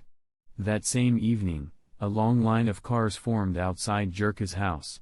Mafia members, wealthy collectors, city officials, all sent representatives, offering to buy the alpha wolf body to turn it into a decorative trophy. Because the carcass was nearly pristine, it ended up selling for 2 million jenny, double the bounty the government had posted. Jerka took advantage of the opportunity and hosted a small trade fair on the spot, inviting fellow retired trappers to sell their old inventory. Vendors filled the street. Crowds flooded in. Children from the orphanage came out to help manage the event, guiding people, cleaning trash, helping vendors. Their reward? Free food. I'm so full. So satisfied. These chicken legs are amazing. Is this what it feels like to eat until you're full? Leo. I love you so much. Laughter and cheers rang out across the orphanage kids. For once, they were just kids, not scrapping for scraps, not braving cold nights. The fair lasted late into the night. Phew. Jerka returned home at dawn, smelling of alcohol, having stayed up drinking with old friends. After washing his face, he looked around his bedroom. The bed was perfectly made. Neat and untouched. TCH. Jerka clicked his tongue. Last night had been the most exciting event in town in years, but Leo had skipped it completely. After bandaging his wounds, the kid had just borrowed Jerka's room and gone to sleep. Seriously? Jerka couldn't understand it at all. If it had been him, back in his youth, he'd have gotten blackout drunk, bragged for days, and likely spent half the week bouncing between girls' houses. But that kid? He'd killed the alpha wolf and gone to sleep like nothing happened. Colder than ice. Kid. Time to get your cut. Jerka lugged a suitcase up to the balcony on the top floor. There, Leo lay on a lounge chair, enjoying the morning breeze. It had become one of his favorite spots. Most people who relaxed here brought beer or snacks. But Leo had a bowl of millet porridge, steamed greens, a fresh salad, and a glass of milk. Jerka blinked. Where the hell did he get all that? I don't even own that stuff. Thud. Jerka dropped the suitcase and popped it open, revealing stacks of tightly packed jenny. All in all, last night brought in about 2.7 million jenny. I'm giving you your full cut, 2.8 million total, with the surplus. The alpha sold to a local jeweler for 2 million, the regular wolf went to a collector for 600K, the rest, herbs, materials, bones, sold for a combined 180K premium thanks to the prestige of the hunt. As he spoke, Jerka counted out 560,000 jenny and handed it over. Leo accepted it with a smile. Based on their 80-20 agreement, that was his rightful cut. Also, the government issued the bounty overnight. 100K for the regular wolf, 500K for the alpha. They paid in full. Jerka handed him another 600,000 jenny. Since the bounty wasn't part of our original deal, all of it's yours. Leo took it without hesitation. That brought his total on hand to 1.16 million jenny. He thought for a moment, pulled 160,000 and tucked it into his pocket, then carefully sealed the remaining 1 million into an envelope. Jirka's eyebrow twitched. He saw Leo pull that envelope out of his room. "You separating that money?" Jirka asked, shutting the suitcase. "Yeah. That million's for the orphanage," Leo replied casually. "Should cover their expenses for a year." Jirka paused. As an old man, he could tell what that meant. Leo was preparing to leave. "You planning to go?" "Not yet. But eventually, yeah." "Good." Jirka nodded. "You're not meant for a place like this. You've got bigger things ahead." "Obviously." Leo smirked. His journey was just beginning. The conversation ended there. Jirka went to rest. Leo finished his breakfast slowly, watched the sunrise, then headed for the orphanage. Later, at the orphanage, Leo handed the envelope of 1 million jenny to Dean Onlai, who patted him on the shoulder with teary gratitude. That money would buy coats and thick quilts for the children before winter arrived. 1 month later, Leo remained at the orphanage. He did his usual chores, cleaning, chopping wood, hauling water. But he now ate lunch and dinner at Jirka's place. Why? Because Jirka, after hosting the trade fair, had made a killing selling his old inventory. And in Jirka's eyes, Leo had helped make that happen. There was no refusing it. Leo was now eating on his tab. Chapter 14. After earning over 2 million jenny, Jirka was flush with cash. Leo ate at his place, hearty meals full of meat and fish, and brought the extra portions back to the orphanage for the kids. During this time, he entered the forest several more times. With its alpha gone, the Yakos wolf pack never established a new leader. Instead, it remained in a loosely organized state. Every 5 days or so, the wolves would offer Leo a prey animal, like a tribute to their former alpha. Sometimes it was a deer. Other times, a goat or even a cow. Each delivery was more than enough to feed Leo for 4 or 5 days. After some thought, Leo decided against exterminating the pack entirely. Instead, he accepted their offerings, and, in return, strictly limited their activity range. He also took time to observe the wolves hunting, learning more about their attack patterns and instinctive tactics. He had now essentially mastered the physical capabilities of his half-orc form. A month passed in the blink of an eye. Leo's height shot up to 1.6 meters, impressive for a 13-year-old. At the same time, he continued refining the 4 major principles of Nen, Ten, Zetsu, Ren, and Hatsu. His aura capacity had grown substantially. He now needed to consume only about half of his total aura to activate Cruel Wild Dog, a significant drop from the 2/3 it had cost before. "But that's not enough," Leo muttered, a flicker of dissatisfaction crossing his face. In 1 month, he had gained noticeable physical growth, a boost in aura capacity, mastery of his transformed combat form. It sounded impressive. But to Leo, it wasn't enough. "I need a complete, mature training method, something that can push my potential and accelerate my growth." With that thought, he walked into Jirka's house and made his way up to the familiar rooftop balcony. He sat down and began injecting aura into the bronze door, his special Nen ability, Endless Trial. With his increased aura reserves, the amount he could invest daily had risen as well. Now, he filled in the last bit of energy needed to complete a full charge. "Let's go." Second trial. Leo closed his eyes, allowing the small amount of consumed aura to regenerate. Once he was at full capacity, he opened his eyes and activated Nen. FSHHHH. A massive bronze door appeared before him, covered in branching, dragon-like carvings. He placed his palm on the cold metal and pushed. Creak.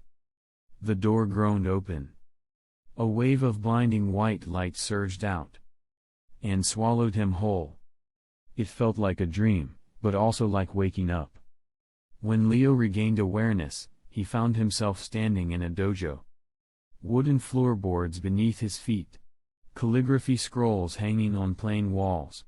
No furniture. No distractions. Just silence. Clang. The sharp sound of a katana being unsheathed echoed across the room. Standing opposite him was a man in a loose kimono, small beard on his chin, eyes like cold steel, and a razor-sharp sword in both hands. The man's stance was low and stable, like an immovable pine tree rooted in stone. But there was something more. A sharp pressure, like the man himself had become a blade, or was in perfect harmony with the one he held. Man and sword. As one? Leo narrowed his eyes. This guy's not just swinging a weapon. He's trained his body and mind to become part of it. Ha! The man roared and lunged forward, slashing with both hands, aiming to cleave Leo in two with a single stroke. Leo sprang back, dodging quickly. But the man's blade chased him. Whoosh! The air itself seemed to split as the blade arced through it, fast and sharp. Leo was forced to retreat again and again, cornered at the dojo's edge. SHHK. The blade grazed his left arm. A 7 or 8 centimeter gash opened, burning with pain. Blood trickled down. But Leo didn't flinch. He spun, kicked off the wall behind him, and launched himself forward, aiming a clawed hand at the man's throat like a beast lunging for the kill. Ha? The man didn't seem too concerned. He shifted his body and leaned back to dodge. But then... Thwip! Hair exploded across Leo's arms. His fingers elongated into thick, sharp claws. Cruel wild dog, partially activated. What? The man's eyes widened. Without hesitation, he slashed his katana toward Leo's neck. A claw versus a blade. Both aiming for the throat. A mutual kill? They stared at each other. The man locked eyes with Leo. And in those amber pupils, he saw nothing. No fear. No doubt. No hesitation. Only cold, animal ruthlessness. The man's resolve wavered. FSHHH. At the last moment, he pulled back the blade and slid away, stamping his feet to break the momentum. Leo's claw missed by a hair. He rolled across the floor, away from the wall, and launched into a midair spin. As he did, his transformation completed. His body bulked up. Hair thickened across his limbs. A tail sprouted from his spine.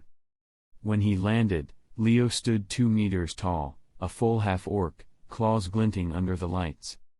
Nen? The man furrowed his brow.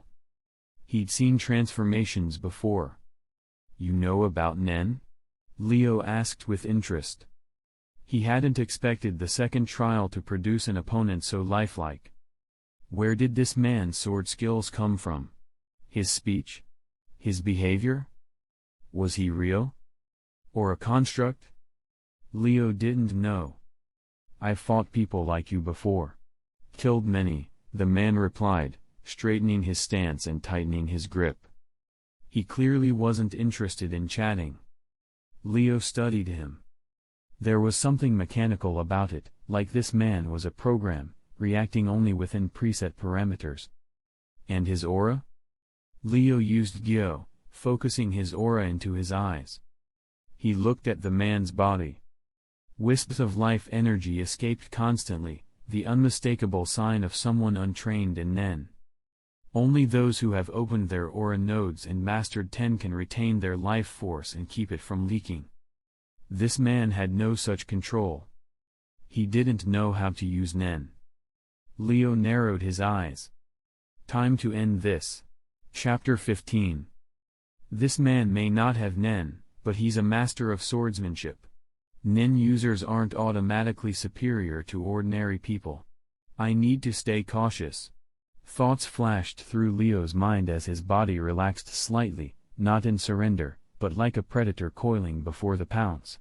Wolves often walk with light, graceful steps, seemingly relaxed before launching into a sudden, explosive attack. That was the rhythm Leo had learned from watching them hunt. Across from him, the man with the katana maintained a solemn expression. His stance was optimal for power, balance, and speed. He watched Leo, frowning to himself. Such a savage rhythm. He lunges like a wild animal, attacking without hesitation, like every strike is life or death. He's young. But where did that ferocity come from? The man recalled a new story: feral children raised by beasts. Children who grew up barking, crawling, baring teeth like animals. Leo reminded him of that. But this was different. It wasn't just wild instinct. It was controlled savagery, willful and intelligent. The boy's fair appearance was only a mask. A naturally vicious kid like this, if trained properly, he could become a martial arts prodigy. The man slowly adjusted the grip on his sword, shifting subtly into a different stance. But right now, he's my enemy. Which means, I have to kill him. His eyes sharpened. I've already killed plenty of sword fanatics like you. Ha! The man roared, gliding forward as if skating across ice. His katana slashed outward with explosive force. Ho! Leo responded with a guttural growl. His hair stood on end. His muscles coiled, and then he sprang forward like a released spring. He dove to the side, aiming directly for the man's abdomen. Two figures blurred into motion. Blade and claws collided. Rip! Leo's claws shredded through the man's kimono. Shing! The man countered, stabbing with his blade and forcing Leo to dodge away. They darted across the dojo like predators locked in a death spiral. Slashes and strikes filled the air with sharp tension. Soon, blood stained the floor. Slashes crisscrossed their arms and torsos. Each movement left trails of crimson, like an abstract painting etched in pain. Why can't I gain the upper hand? Leo gritted his teeth as he dodged another cut. He was faster. Stronger. But it didn't matter. The man's swordsmanship was seamless, flowing from one technique to another. Forward cuts. Reverse sweeps. Thrusts. Feints. Vertical cassock slashes. Reverse diagonals. Each movement interlocked, defending every angle. No matter how ferociously Leo attacked, his blows were deflected or punished. I have the edge in raw power. But I can't land a clean hit. I'm trading injuries just to scrape him. In the wild, a beast would retreat from such a fight. Getting wounded meant death. But this was a trial, a battle that wouldn't end until one of them fell. Does that mean beast instincts alone aren't enough anymore? Suddenly, Leo saw it. The man wasn't just strong, he was a lesson. The trial was designed to target his weaknesses. That moment of clarity distracted him. And the man saw it. He stepped in with lethal speed and slashed his blade in a perfect arc. FSHH. A trail of silver light flashed across the dojo. Splurt. Blood sprayed from Leo's chest, his left shoulder to right hip torn open in a massive gash. The cut nearly bisected him. The man's eyes lit up. He stepped in again, blade swinging back in an EF-style cut, aiming for Leo's right hamstring. One strike to cripple. But Leo leapt. Midair, his waist muscles twisted violently. He rotated like a spinning top and escaped. Tap tap tap tap. Landing on all fours, Leo sprinted like a wolf, putting 20 meters of distance between them. He finally stopped, panting, blood leaking freely from the wide gash across his torso. But he wasn't afraid. He wasn't panicking. He was smiling. The nature of a trial is a test. Like a final exam. You know the material. You know the goal. But why do some people pass, and others fail? Because they think about the problem the wrong way. His eyes gleamed with clarity. The swordsman furrowed his brows. Was this kid smiling after being nearly cut in half? Had he gone mad? Step. Step. Step. The man charged again, blade dragging behind him, eyes locked on Leo. Who? Leo roared back and lunged, just like before. But this time, there was no wildness in his eyes. Only cold precision. I finally understand my flaw. Learning from wolves taught me how to maximize the strength of my half-orc form. But I forgot that I'm not a beast. I'm human. Human skill surpasses beast instinct. This transformation is just a tool. A form. A layer of power. Not who I am. And I've been leaning on it like a crutch. With that realization, Leo entered a different state of mind. He no longer moved like a mindless predator. He became something more. And as he dove into the clash, there was no drawn-out struggle. This time, it ended decisively. Chapter 16. Leo's attacks looked wild, but they weren't aimed to hit. He swung his claws toward the man's legs, then suddenly pulled away as if his strength had failed. When the man slashed back, Leo dodged with nimble footwork. Whoosh! The man pursued with smooth, practiced swings. Leo didn't counter. He just kept dodging, rolling, leaping, circling, creating space, forcing the swordsman to expend energy and shift angles. When the chase slowed, Leo would test the man with short bursts of pressure. He lunged from the sides or slipped in from behind, feinting fierce attacks from the edge of his peripheral vision. The man had no choice but to pivot constantly, staying on high alert. Drip. Drip. Blood continued to seep from Leo's deep wounds. Pain stabbed through him like hot needles. But in his transformed cruel wild dog state, the damage quickly scabbed over. The bleeding slowed. His stamina and aura continued to drain, slowly, but steadily. What's going on?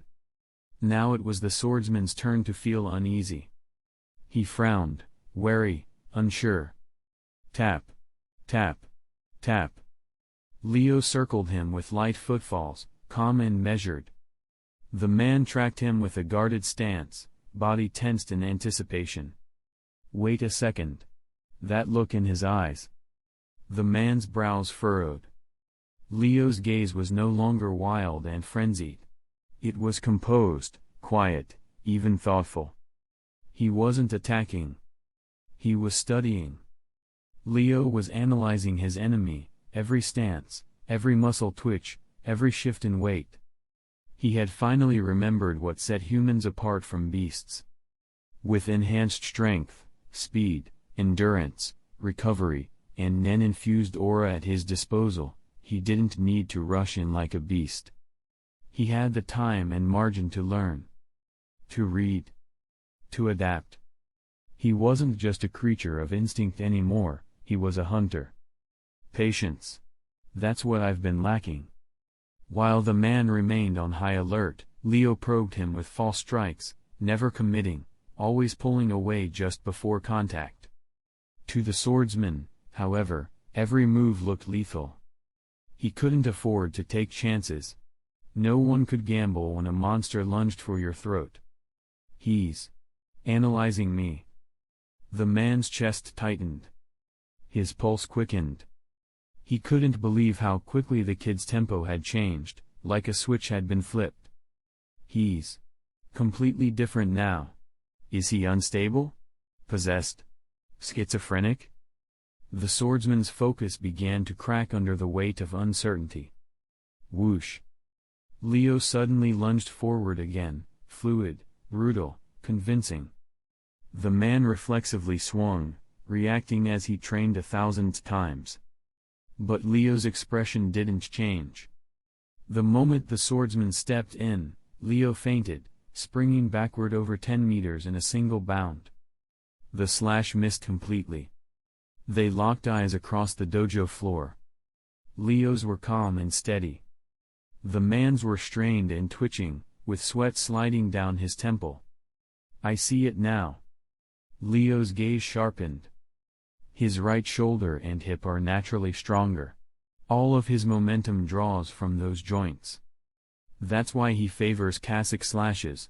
His stance is angled for them. The man's stomach dropped. He could feel it, he'd been seen through. Naked. Exposed. A chill ran up his spine. That's impossible. No one could figure out my form with just a few minutes of testing. It takes decades of practice to understand swordsmanship. But denial couldn't stop the panic creeping in. If Leo could explain, he'd have said, I didn't analyze your sword techniques. I read your habits. No matter how skilled the technique, movement starts in the shoulder. If you know where a strike originates, you can guess where it'll go. Whoosh. Leo struck again. He darted across the floor like a black streak, claws aimed at the man's throat. Ha! The man growled and slashed outward, blade gleaming under the dojo light. But Leo shifted mid-lunge, brushing his claw along the side of the blade, redirecting its trajectory without clashing head-on. The sword slid harmlessly past. And Leo kept coming. 1 meter. That was all he needed. At this range, Leo's reach was enough to grab his target. Get back. The man's face twisted. He whipped his blade back in a defensive arc. Leo dropped low, claws sweeping upward. Clang, clang. The claws collided with steel. Sparks flew. Whoosh. Whoosh. Whoosh. Leo slashed again and again, always targeting the neck. Ruthless, unrelenting. The man parried with fluid skill, blade intercepting each strike just in time. But then, his expression changed. Something was off. Wait. His instincts screamed. He leapt backward. Leo stood still, breathing calmly. His claws hung at his sides, split and cracked. Why could you block all my strikes, even after I read your movements? Leo tilted his head, speaking evenly. Was it your swordsmanship? Your experience? The refinement of your kata? No. He flexed his fingers, and shards of nail broke off, drifting to the floor. Crack. At the same time, a sharp sound echoed from the swordsman's katana. The man looked down. Cracks veined across the blade, from the midpoint, up to the spine, and down toward the edge. It was about to shatter. I've been layering my claws with reinforced aura this entire time, Leo said quietly. Every time you blocked, our aura clashed. The contact was subtle, almost undetectable. But cumulative. And now, your blade is about to break. Chapter 17. This was Leo's way of solving problems. If a beast's techniques weren't enough, then he would simply draw on other skills. And he certainly had the answer already. So, was there something he'd been neglecting? A technique he hadn't fully explored? He searched along the lines of human skills, and found it easily. The advanced Nen technique, Shu. By wrapping your aura around an object, you reinforce its physical properties and grant it enhanced power. Leo knew about this technique. He hadn't mastered it, he lacked the detailed training method and couldn't use it perfectly. But perfection wasn't necessary. Just like Gyo, which lets him focus aura into his eyes to observe others' aura, even if it's rough or inefficient, it's still useful. He didn't need to master the fine control needed to avoid eye damage. It was enough to gather aura vaguely and detect someone's Nen state. Even imprecise techniques have value in battle. When a swordsman loses his blade, he loses most of his life, Leo murmured, stepping forward. His left-hand claws gleamed with reinforced aura. I've already won this duel. Click. The swordsman reached for his weapon again. The upper half of the blade, riddled with tiny cracks, snapped clean off in his hand. His face paled instantly. The more a warrior devotes himself to his blade, the more devastating it is to lose it. The sword isn't just a weapon, it embodies one's training, spirit, and resolve. When it breaks, so too does the wielder's will. Whoosh! Leo surged forward, claws extended. The swordsman didn't move. Shhk. Leo's claws ripped open the man's neck, severing trachea, arteries, and nerves. Blood poured out. Cough. The man dropped to his knees, making no attempt to stem the bleeding. He collapsed slowly, looking up at Leo with glassy eyes. Once a swordsman loses his blade, most of his skill becomes useless.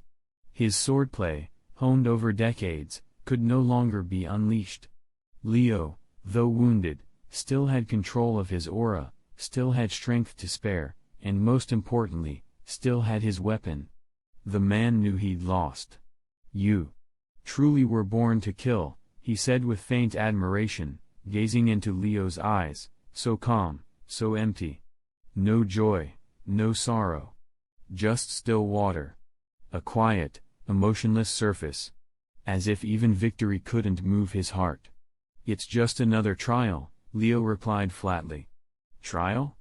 The man whispered one last time. And died. Bang. His body dissolved into white vapor, which spiraled toward Leo and was absorbed into him. Just like the wild dog before. His aura, now Leo's. Whoosh. The dojo around him darkened. Light bled away like water down a drain. Leo's consciousness dimmed. Then, light again. When his eyes opened, he was no longer in the dojo. He was back on Jerka's balcony. A gentle breeze brushed past. Sunlight soaked the floorboards. It was morning. Leo sat still, disoriented by the sudden shift from violent combat to peaceful daily life. From blood to sunbeams. From death to breakfast. The whiplash of reality made time feel distorted. But it also stirred something deeper. "Trial," he muttered, frowning. A vague insight took root in his mind. In the world of Nen, vows, binding oaths, can dramatically increase power, at the cost of harsh consequences if broken. Leo stared at his own hand. What kind of vow could I tie to endless trial? He didn't know. Not yet. But the idea was growing. His attention turned inward. He inspected his body. His clothes were neat. No wounds. The damage he'd taken inside the trial hadn't carried over. But his aura, it had grown dramatically. And along with it, unfamiliar memories. Orphanage. After a hearty lunch of meat and vegetables, Leo sat alone on the corridor steps, basking in warm sunlight. Eyes half-lidded, he quietly organized the harvest of his second trial. First, aura. If his original volume was 1, it became 1.5 after defeating the wild dog. Now, it was 3. He had doubled his aura reserves.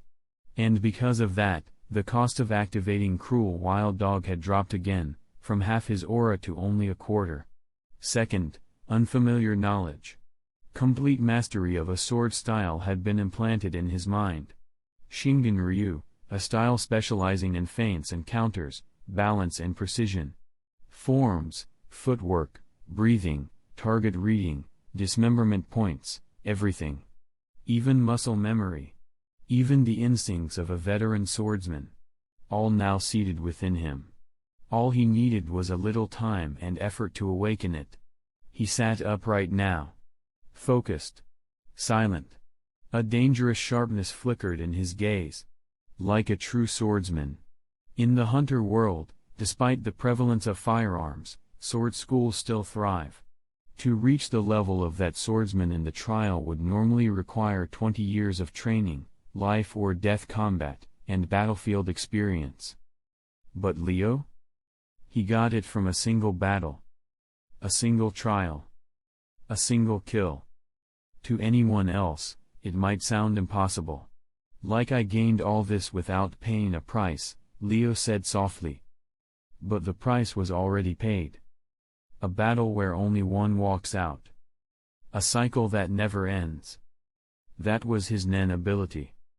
Endless trial. To the average person, the very idea would be terrifying. But Leo? He was happy. He finally felt alive. Chapter 18. Phew. Behind the orphanage, in the open training yard, Leo practiced the sword techniques embedded deep in his mind. Slashing, slicing, chopping, stabbing, feinting, drawing, circling. A cascade of fundamental sword movements flowed from him effortlessly, fluid, sharp, seamless, each one connecting naturally to the next like a continuous ribbon of gleaming steel. Not far away, the children of the orphanage stood slack-jawed, wooden swords in hand, watching in stunned silence. They couldn't believe it. Just a week ago, Leo had been a complete novice, wobbling with a sword, flailing like a beginner. At the time, when he declared he'd teach them swordsmanship, the kids, and even some adults, had thought he was joking. Now, Leo moved like a seasoned swordsman. His form was impeccable. His strikes cut the air with force and speed. His aura carried the presence of someone who had been immersed in the sword for decades. He was no longer a kid who picked up a blade. He was the blade. Jog for 8 minutes, Leo ordered after finishing his routine. Then come back and practice 50 clean downward cuts. He taught swordsmanship to any child in the orphanage who wanted to learn. No conditions, no charge. And he personally supplied meat and other food, ensuring the kids had the nutrition needed to support their training. Leo had checked, there were no traces of the Shingan-ryu, sword school in this region. Perhaps it was lost to history. Perhaps it had never existed in this world at all. It didn't matter to him. He had the knowledge now, and if others could benefit from it, so be it. Even if none of the children ever mastered the sword, building stronger, more disciplined bodies was reason enough. Soon, the kids returned from jogging. Spread out across the courtyard, they stood with about a meter of space between them, earnestly practicing their downward cuts with wooden swords. Even when their palms blistered and bled, they gritted their teeth and said nothing. Keep your spine straight. Eyes forward. Don't lock your shoulders. Push your weight through the swing. Keep your stance wide and stable. Leo's eyes swept over the group, correcting posture and form in real time. From the sidelines, a figure in glasses occasionally came by to observe. He watched silently for a while, then left, smiling faintly. That man was Dean Onlai. I'm starting to think that boys' origins aren't so simple, a staff member murmured nearby. I know, Onlai replied with a gentle smile. But he's part of our orphanage now. And he's giving back to the children. That's all that matters. True, the staff member nodded in agreement. When you evaluate a person, it's not where they came from that matters most, but where they choose to stand. Whatever Leo's past, he was doing good here. And in this world, everyone has their secrets. Evening. After rinsing off the day's sweat, Leo made his way to Jerka's house as usual, enjoying the crisp autumn breeze.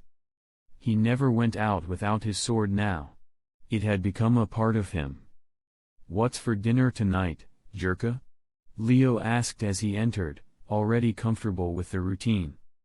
Behind the counter, Jerka looked up from a tattered magazine and scowled. Eat, eat, eat, that's all you think about. What are you, a pig? Leo ignored the insult and headed straight for the kitchen. Moments later, his voice floated out. Oh ho, venison. TCH. You really are turning into a pig. Jerka grumbled, but his eyes stayed fixed on Leo's retreating form. And once again, Jerka was shocked. The way Leo moved, the stance, the poise, the muscle memory, it wasn't something a child could fake. That was the movement of a true swordsman. Someone who had trained for years. Someone whose hand naturally sought the best position to draw and slash, an instinct developed only through endless repetition. Jirka had seen it before, back in his youth. And now he was seeing it again. No way. Jirka muttered. He's only 13. 13. And already this good. Did he start training from the womb? He no longer dared to speculate about Leo's origins. What kind of monster family raises a child like that? A commotion stirred from the kitchen. An hour later, the rich aroma of cooking spread through the house. Jirka limped into the dining room and froze. On the table were 4 dishes and a soup. Fresh fish, grilled venison, fried bacon, wild vegetable stew, and mushroom broth. Jirka's brows shot up. What kind of 13-year-old can cook 4 dishes and a soup? In truth, most 30-year-olds couldn't even manage this. Leo was a special case. Time to eat, Leo announced, sitting down and diving into his food without ceremony. He didn't like taking meals for free, so he decided early on to do the cooking himself. Jirka's culinary skills were, frankly, atrocious. Where'd the venison come from? Leo asked between bites. From Palladium, remember him? Jirka replied, chewing. The rich guy who bought the alpha wolf corpse. His people dropped it off. Why? Hell if I know, Jirka grunted. Apparently he's been sending hunters into the forest for deer lately. Doesn't eat the meat himself. Just gives it away. Venison had a unique texture, firm, wild, and packed with flavor. Leo chewed thoughtfully, savoring every bite. That still doesn't explain why you got some, he said, raising a brow. You're not exactly famous. Bullshit. Jirka slammed his palm on the table. I was one of the best trappers in town, you little brat. Maybe someone did remember me. Leo laughed. You start daydreaming every time the sun sets, old man? Get outta here. Jirka barked, half laughing himself. They continued eating, insults flying. But both of them knew. That venison wasn't for Jirka. It was for Leo. Chapter 19. I'm just a 13-year-old kid. My status is worlds apart from a wealthy businessman. It must have been the alpha wolf corpse that caught his attention. So, he has an animal he wants to hunt? Leo glanced thoughtfully at the remaining venison in the kitchen. It wasn't hard to guess. Most likely, it was deer. The next day at 7 a.m., Jirka had just opened his shop for business. Leo helped arrange the merchandise. Buzz, buzz. A classic car rolled down the street and came to a steady stop in front of the shop. Click. The door opened, and a man dressed like a butler stepped out. Are you Mr. Leo and Mr. Jirka? He asked politely, producing 2 exquisite, gold-trimmed invitations from his inner coat pocket. My master would like to invite both of you to lunch at Shishi Coco restaurant this afternoon. He bowed slightly and handed over the invitations. Leo accepted his with ease, nodding. I'll be there. Seeing that, Jirka accepted his too. Thank you kindly for your time. I won't disturb you further, the butler said warmly, bowed again, returned to the car, and departed. Leo watched the vehicle disappear down the road, then looked down at the invitation in his hand. It was beautifully crafted. The lettering was actually inlaid with real gold powder, undeniable proof of the sender's wealth. For something this fancy, I doubt even a year's worth of my earnings could pay for just this invitation. Jirka muttered in awe, like an old farmer who'd never seen anything so luxurious. Leo remained indifferent. For someone strong, making money wasn't hard. And money itself? Just a means of exchange. True value could never be bought with money, it could only be earned through equivalent trade. If you like it so much, take mine too. Leo casually tossed his invitation to Jirka. Hey. Jirka barely managed to catch it before it hit the ground. If something that valuable had even touched the dirt, he'd have cried. "You don't want it?" he asked, still holding it as delicately as a sacred relic. "This thing's worth at least 30,000 jenny on the resale market." "Keep it," Leo said, waving dismissively as he walked off. "Seriously?" Jirka blinked, then beamed. "Then I'll frame it. Someday I'll brag to everyone, see? Palladium, the famous tycoon, sent me this personally." "As you wish," Leo called over his shoulder, already vanishing into the street. TCH. Kid doesn't even realize how valuable money is. Jirka scoffed in his mind, but couldn't help rubbing the invitations lovingly. Truth be told, Leo did know the value of money. He just didn't care. To him, something like this was worthless. A finely forged katana would have made a far better gift. Leo strolled through the streets, body and mind in complete harmony. His breath, posture, and gait all naturally flowed with the rhythm of Shingon-ryu swordsmanship. He had already reached that legendary state of practice, where even walking, sitting, or breathing honed the blade. That was the same level as the swordsman from his second trial.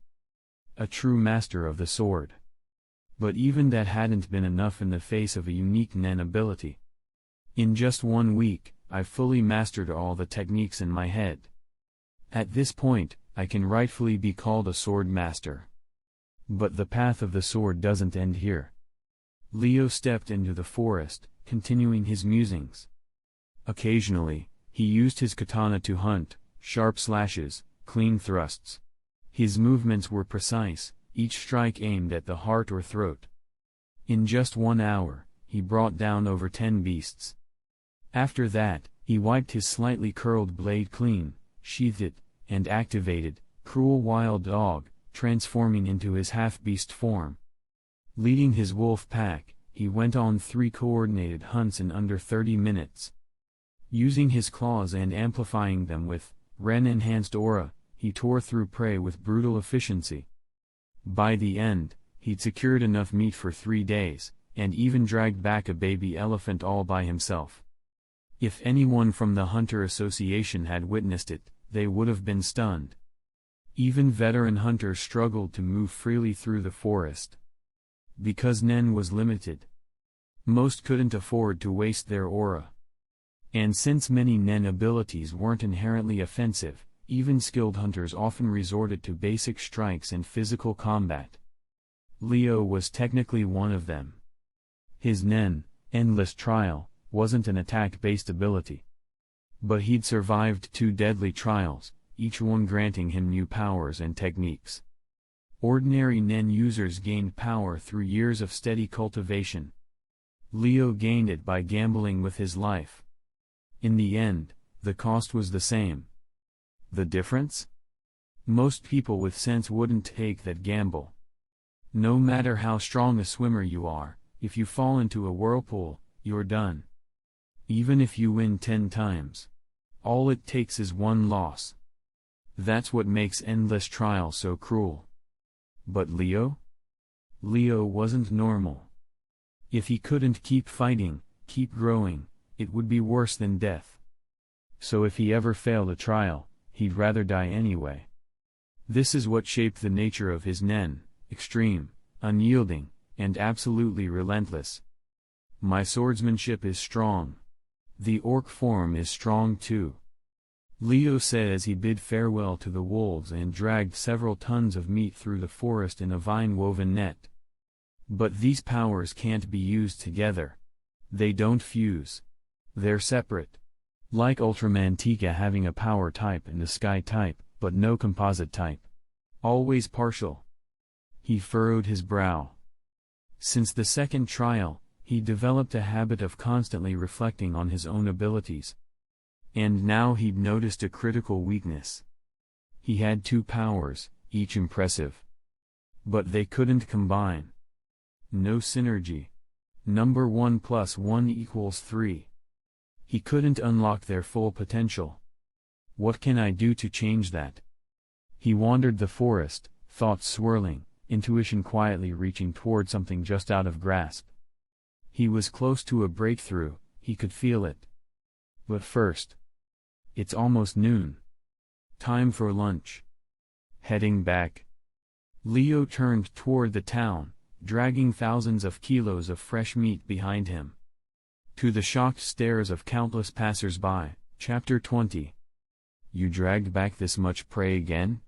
Jirka looked at the corpses bundled in the massive net and gasped in disbelief. Kid, are you planning to wipe out every animal in the forest? Leo barely reacted to Jirka's complaints. The forest was vast, unimaginably so. What he hunted barely made a dent. Even if he cleared out a few animal dens every day, or carved paths through the underbrush with his bare hands, it wouldn't make a difference. The level of power in the hunter world was simply too high. The vitality of wild beasts was overwhelming. Deep within the forests, countless layers of ecosystems thrived, far beyond human understanding. In truth, most towns were like beginner villages, built on the forest's edge, propped up by the V5's influence. And that was just on an island in Lake Mobius. Beyond the lake lay an even greater, stranger, and far more dangerous world. Wrap this up quickly. We've got lunch at Shishi Coco restaurant, Leo said, waving Jirka off with a casual tone. TCH. Jirka clicked his tongue, lowered his head, and got to work processing the haul. Together, they sorted out the high-value prey, processed the parts, and packed it for sale. The rest, less valuable meat, was cleaned, set aside, and sent to the orphanage after they were done. While working, Jirka continued to explain how to handle various kinds of prey, how to butcher properly, how to preserve certain parts, and how to identify valuable internal organs. Leo absorbed it all hungrily. An hour passed. Jirka, exhausted, washed his hands at the sink and stared blankly at his reflection. How the hell is he learning so fast? In just over a month, Jirka felt like he'd been drained dry. Every bit of knowledge he had, stuff he'd accumulated over decades, was being absorbed and replicated by this 13-year-old.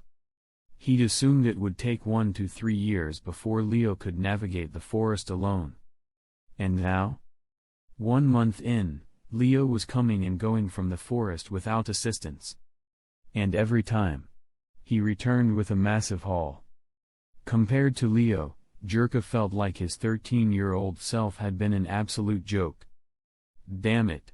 No wonder we agreed to an 80-20 split. The kid knew how fast he'd catch on.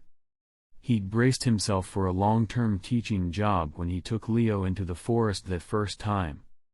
In the end, that one trip was all it took. Jirka's 80% cut only applied to that single outing. What a loss. A massive loss. He grumbled to himself bitterly.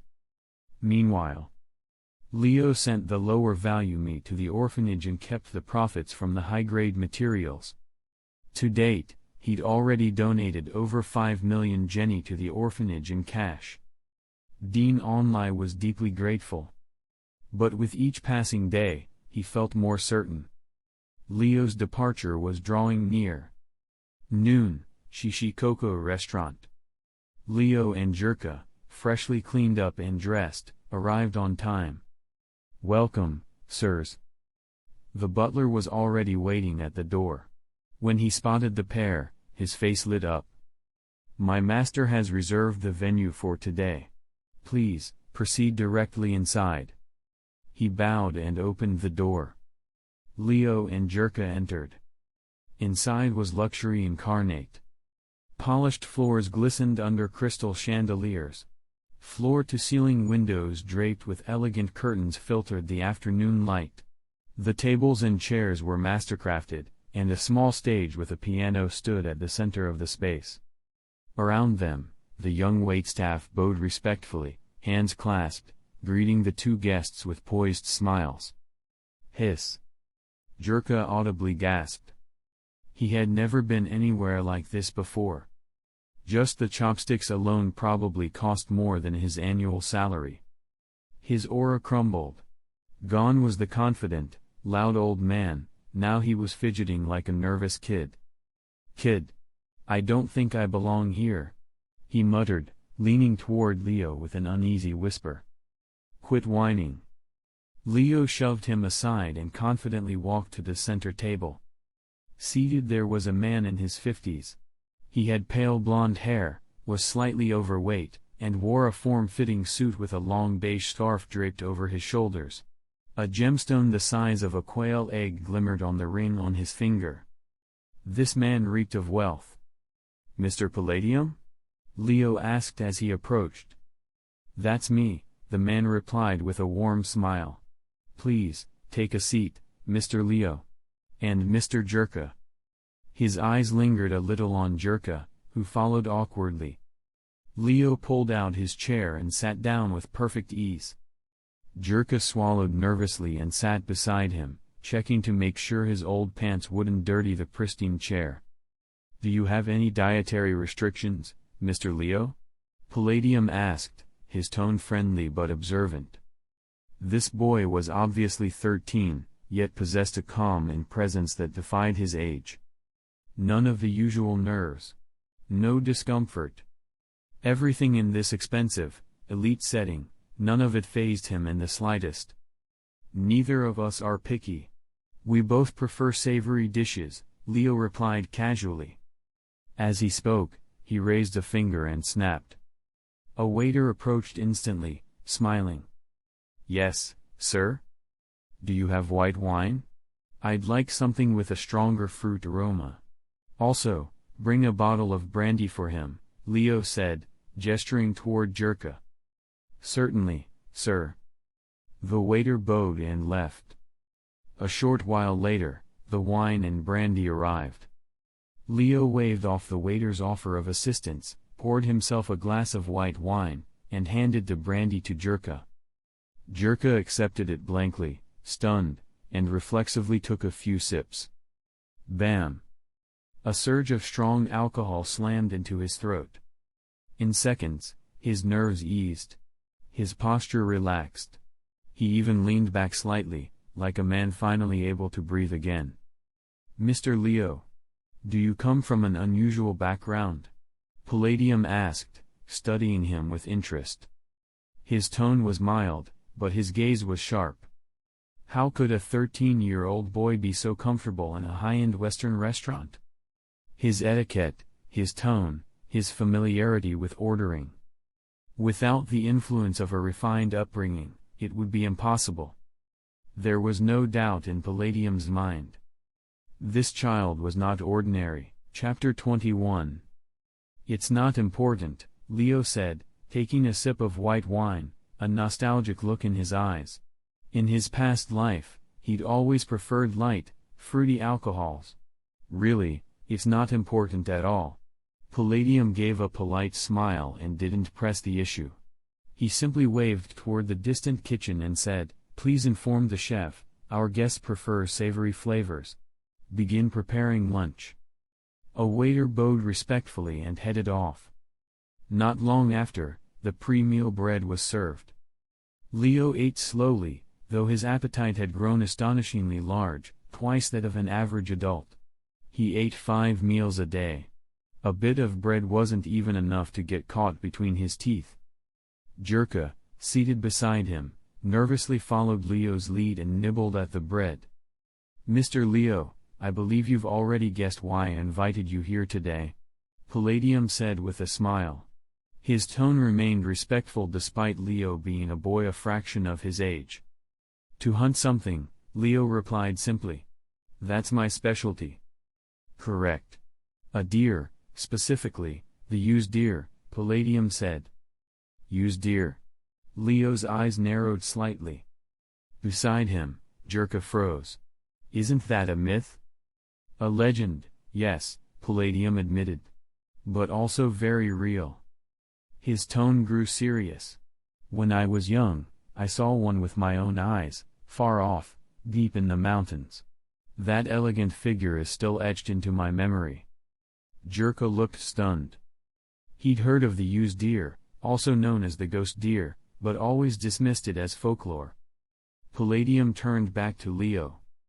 The used deer has been a part of this region's oral history for over 200 years.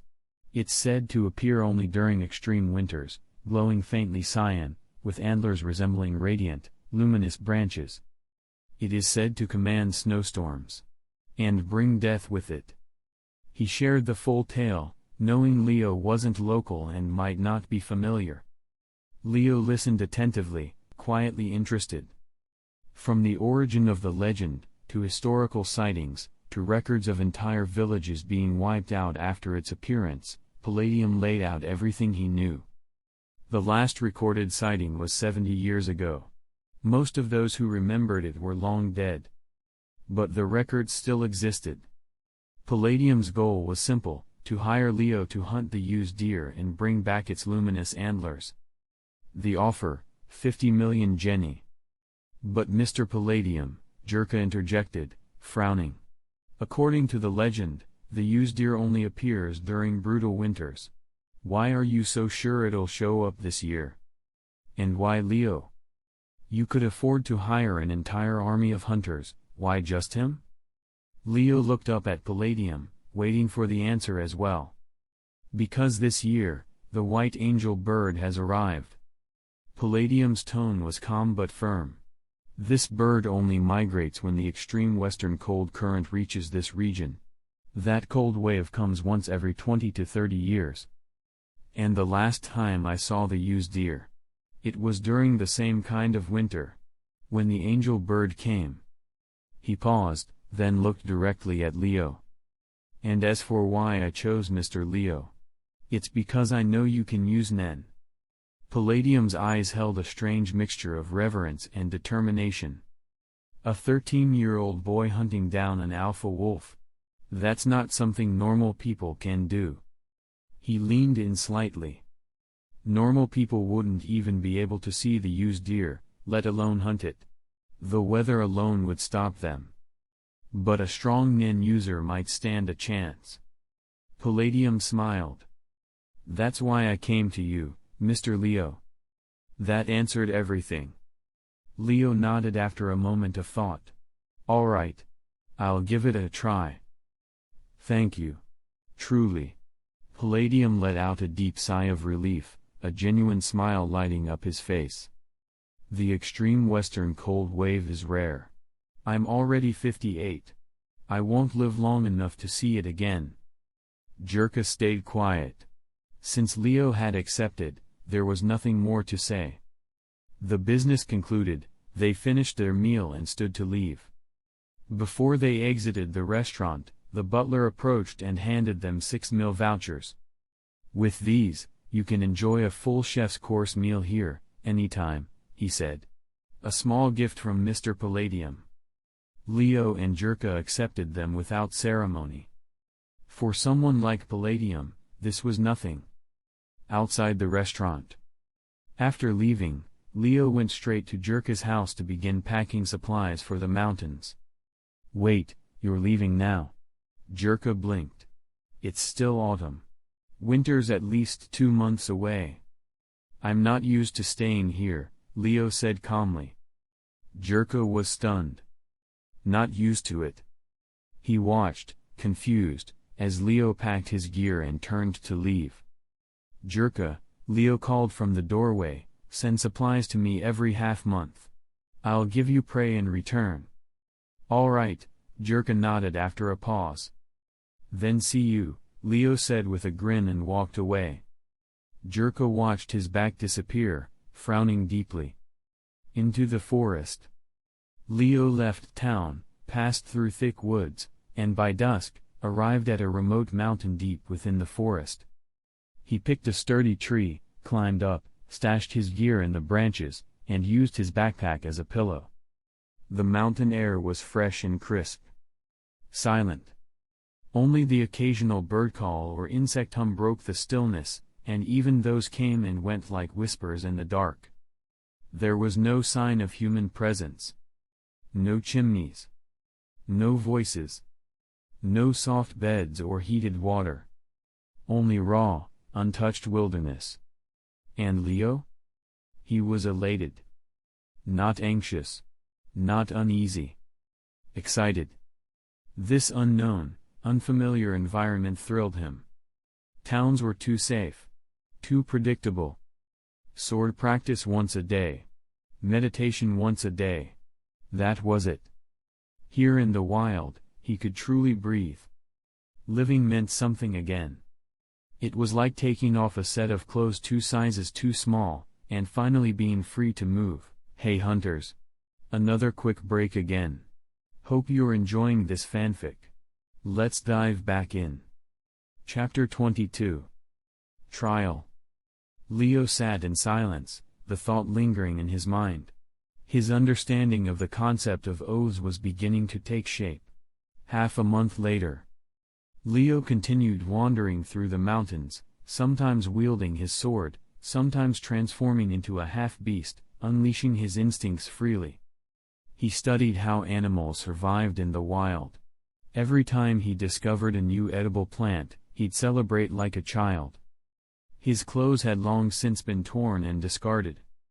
His hair and beard had grown out.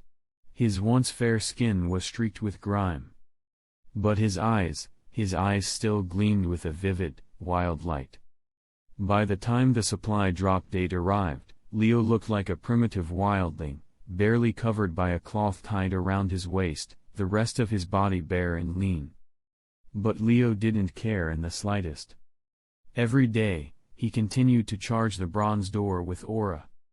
However, with each completed trial, the required chi to open the next increased substantially. Even though Leo continued injecting 1/3 of his aura daily, he estimated it would take another 3 to 4 months to fully power the bronze door and trigger the 3rd trial. Let's get the supplies first. Leo set off, descending the mountain and weaving through the forest toward the rendezvous point. At the drop site, 4 people were already waiting with a large stash of supplies. Did he really live alone in the mountains for half a month? That's insane. Right? No hot water, no bed, no proper food. How is that even possible? 3 of them, unfamiliar faces, chattered in awe. The 4th was Jerka, watching the forest with anxious eyes, silently praying nothing had gone wrong. Living alone in the wild for that long, it could drive a person mad. No comfort. No safety. An injury, illness, or infection could become a death sentence. Sleep alone was dangerous.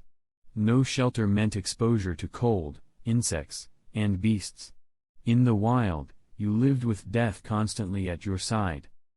Don't screw this up, kid, Jerka muttered under his breath. Whoosh. Suddenly, a figure burst through the tree line, darting over the branches before landing in front of them. Who's there? One of the teenagers yelped. Hey, relax, it's me. Leo grinned, waving cheerfully. Long time no see, Jerka. You damn brat. Jerka cursed with a scowl, but relief washed over his face. As usual, Leo had startled him, but he was clearly unharmed. Though his clothes were in tatters and he was covered in dirt, Leo's posture was relaxed and his eyes bright. No injuries. No signs of weakness or illness. If anything, he looked stronger. Jerka blinked. That's not normal. How can someone be better after living half a month in the mountains alone? Ah, thanks for the haul. Leo was already rummaging happily through the supply crates. Jerka stood frozen in place, dumbstruck. He realized that Leo had taken on an air he couldn't quite describe, something detached from ordinary people. A wildness. A calm rooted in something ancient. Shouldn't isolation in the mountains drain you? Jerka wondered. Make you weaker? More ragged? Why does it feel like he's thriving instead? Is this wild place his sharpening stone? Leo finished inventorying the supplies. Freshly forged katanas, survival tools, spices, soap, medical kits, everything he'd requested. He didn't need the medicine. He was in perfect health. From now on, I'll have these three bring the supplies, Jirka said, gesturing at the three teens awkwardly standing nearby. They're the children of some old friends. All of them want to be hunters someday. Hello. Leo gave them a bright, unbothered smile. Ever since Leo had slain the alpha wolf and established himself in the forest, his and Jirka's reputations had soared. Many wanted their children to train under them. These three must have been the lucky few Jirka accepted. Come walk with me, Jirka said. Leo nodded and followed. The three teens remained behind. As the two older figures strolled side by side, Jirka spoke again. Online misses you. I know, Leo replied simply. But I'm going to leave eventually. Jirka frowned. So you're not going back to say goodbye? Many youths preferred to slip away quietly, thinking it spared others the pain. But not saying goodbye often hurt more. It's not that, Leo said, shaking his head. He looked down at his hand and murmured, it's about training. Out here in the wild, peace is temporary. You have to stay alert all the time, for snakes, insects, loose footing, sharp stones, and predators. Even while sleeping, you brace for an ambush. This kind of life should wear a person down. But I've adapted to it. Not just adapted, I feel like this is normal. Leo frowned at his own words. Jirka furrowed his brows. What kind of kid prefers this? Is he a masochist? You sure you're all right in the head? Jirka asked cautiously. Don't worry. Leo smiled faintly. This is just part of my training. When I understand why I'm like this, everything will make sense. All right then. Jirka changed the subject, updating Leo on the orphanage. The two talked for half an hour. Before parting, Leo handed Jirka two mud-streaked herbs from his waistband. Jirka took one glance and nearly dropped them. Zebra leaf. And mantelo? He looked stunned. These herbs grow here? These are worth at least 300,000 jenny combined. Chapter 23. Winter arrived, blanketing the mountains in snow. The temperature plunged, and a bitter cold front from the far west rolled in, bringing heavy snowfall and relentless wind. Leo trudged through the snow, 1 foot deep, 1 foot shallow. Each breath he exhaled formed a pale mist, instantly crystallizing into icy flowers that dropped to the ground. The cold front from the far west has arrived. And the angel bird has been sighted. Wrapped in thick layers and gripping a katana, Leo followed a trail of deer prints.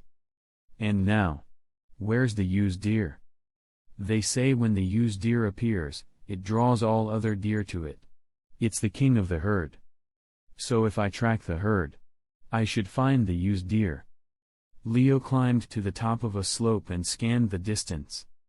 Across a nearby ridge, herds of elk, sika deer, reindeer, moose, dozens of species, climbed toward a peak, as if drawn by something higher up. At the summit stood a solitary figure. Leo's eyes widened. It was stunning. A light blue reindeer, its elegant form flowing like the most perfect sculpture of nature. Graceful, slender, with antlers like luminous vines, glowing faintly with soft fluorescence. They looked like bioluminescent plants growing from its head, mysterious, ethereal. I found it. That easily? Leo blinked in disbelief. But on second thought, it made sense.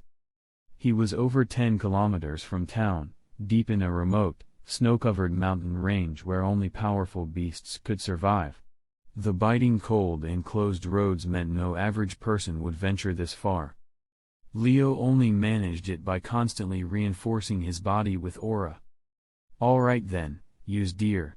Here I come. With a grin, Leo dashed down the mountainside, conserving no energy now. As he sprinted upward toward the used deer, his limbs moved in perfect rhythm. High above, the used deer stood still, watching. A hollow, melodic cry echoed across the peak. Leo noticed that it hadn't tried to flee.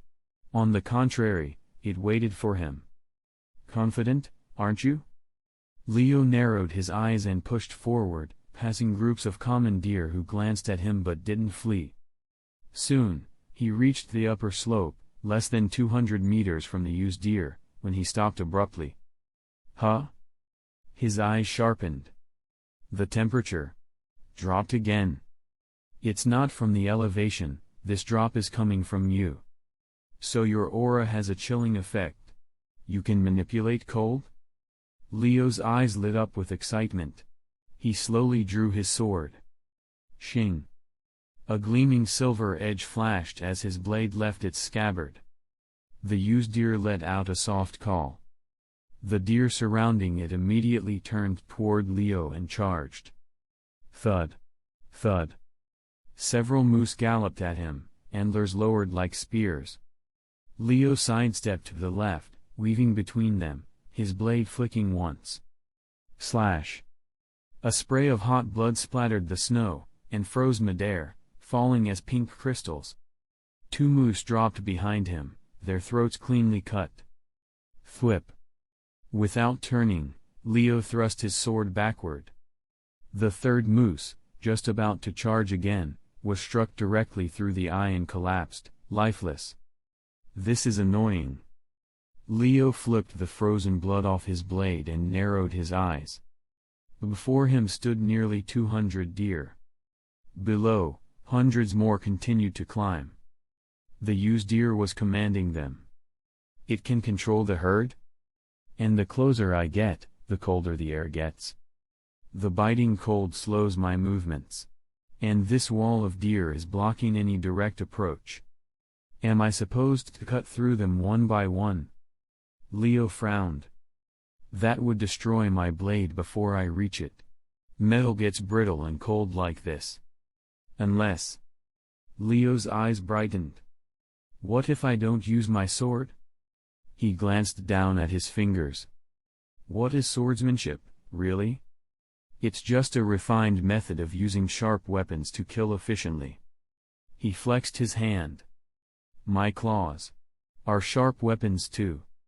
What if I use the claws from my half-beast form, and apply aura reinforcement using Ren and N and wrap them using Shu? Then I'd have swordsmanship fused with beast form. Human technique and animal instinct. Mind and muscle. Leo grinned. Perfect. Another cry rang from the summit. Thump, thump, thump. This time, over 20 moose charged in a tight formation, horns down. Leo laughed and threw his katana aside. A surge of aura burst outward as 3/4 of his total energy vanished instantly. Crack, crack, crack. Bones shifted. Muscles expanded. Thick fur sprouted across his body. In moments, Leo stood over 2 meters tall, fully transformed into his enhanced beast form. Cruel wild dog, activated with extra aura for a power boost. Thick fur insulated him. Fangs and claws gleamed. He crouched low, aura surging to his fingertips. This time, he didn't just fight like a beast. He fought with the discipline of a swordsman. He pounced. Whump. Each moose's antlers became stepping stones. Leo leapt between them in an instant, spinning, slashing, tearing through flesh with claw strikes so fast they blurred in the snow. Thud, thud, thud. A dozen moose collapsed as Leo dashed forward, each one marked with a wound, some shallow, some deep, some wide, but all clean. To others it might have seemed chaotic. But Leo was practicing. Experimenting. Testing the application of sword form through claw strikes. Technique. Instinct. Merged. Another howl echoed behind the wall of deer. The used deer had grown impatient. Leo grinned, eyes gleaming, and dove deeper into the herd without hesitation. Chapter 24. A gray shadow streaked through the forest, darting nimbly among the deer. 1 second, Leo was gripping a moose by its antlers, the next, he pounced on a nearby Sika deer and tore open its throat with a single swipe of his claws. Moments later, Another reindeer tried to flee, but Leo's claws slashed across its neck with surgical precision, severing the arteries just beneath the skin. In the blink of an eye, he vanished again, only to reappear atop several reindeer, dashing across their backs like stepping stones. His claws swept out in smooth arcs as he moved. When he landed and disappeared once more, 5 reindeer collapsed behind him, blood spraying across the snow. Gradually, Leo's movements grew more fluid, his strikes more refined.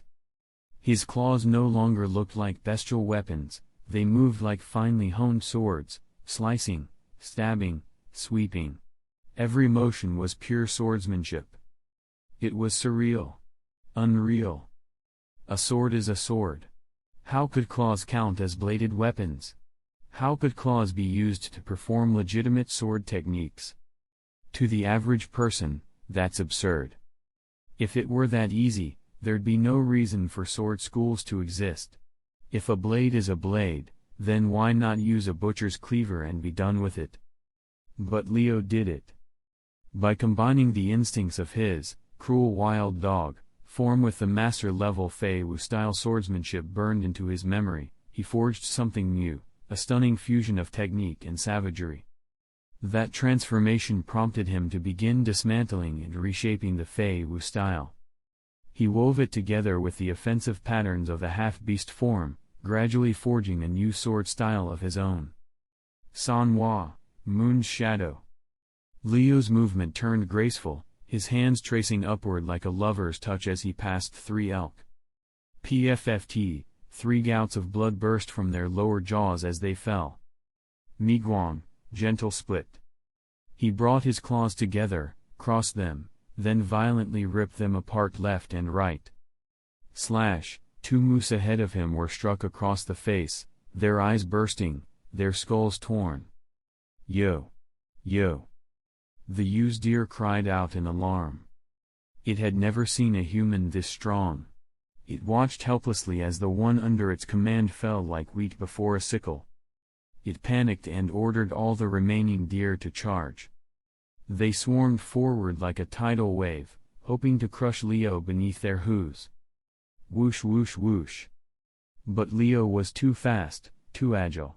He leapt atop the very deer meant to trample him, using their clustered ranks as leverage. The more tightly packed they were, the easier it was to weave between them. He scoffed. This guy has no sense for battle. Leo's assessment of the used deer was cold. And yet his own movements became sharper. He no longer needed to kill with every blow, he just needed to disable. A jab to the eye, a slice to a joint, a rip through the soft belly, any one of those would be enough to cripple a deer in these freezing conditions. PFFT. PFFT. PFFT. The sound of claws tearing into muscle echoed again and again, like a grim drumbeat of war. 10 minutes later, Leo leapt down from the last deer still standing. Behind him, every beast lay in a crumpled, blood-soaked heap. His own fur was matted with gore. But that didn't bother him. He simply flicked the meat and blood from his claws and began walking toward the used deer. 50 meters. 40 meters. 30 meters. The closer he came, the colder it got. By the time Leo reached the used deer, the air was bitter enough to freeze breath in an instant. All the blood on his body had turned to jagged ice, and his fur was frozen stiff. At the same time, a strange warmth surged through him. He knew what it meant, hypothermia. The hypothalamus, confused by the extreme cold, was creating an illusion of warmth as the body began shutting down. But Leo had both thick fur and nen. Even with that double protection, the used deer's frigid aura was enough to overload his nervous system. A normal person would have frozen to death long ago. No wonder you became a legend, Leo murmured. As he spoke, the cold air seared his throat and froze the inside of his mouth. He didn't care. Frostbite was a minor inconvenience. Yo! Yo! The used deer's eyes were filled with panic. It cried out angrily, desperately. PFFT. Leo's arm shot forward like a spring-loaded trap, and his claws pierced into the beast's chest, ripping out its still-beating heart. Yo! The used deer twitched once and collapsed into the snow. Drip. Drip. Drip. Drops of glowing cyan blood splashed onto the ground. Wherever the blood touched, the snow froze instantly into crystalline shards, hard as stone. Leo raised an eyebrow. There's power in the blood? He turned the heart over in his hand. It pulsed faintly, an indigo, semi-transparent organ that shimmered like a glowing gemstone. Despite being torn from the chest, it still squirmed in his palm, like something alive and breathing. And suddenly, Leo's instincts screamed. His throat twitched. Saliva surged into his mouth. Every cell in his body begged, devour it. Now's the time to follow my instincts. Leo lifted the heart and bit into it. Crunch. The outer layer was crisp, like toasted bread. The inside was tender and gushing with rich, savory juices. The taste was indescribably divine. He chewed only a few times before swallowing it whole.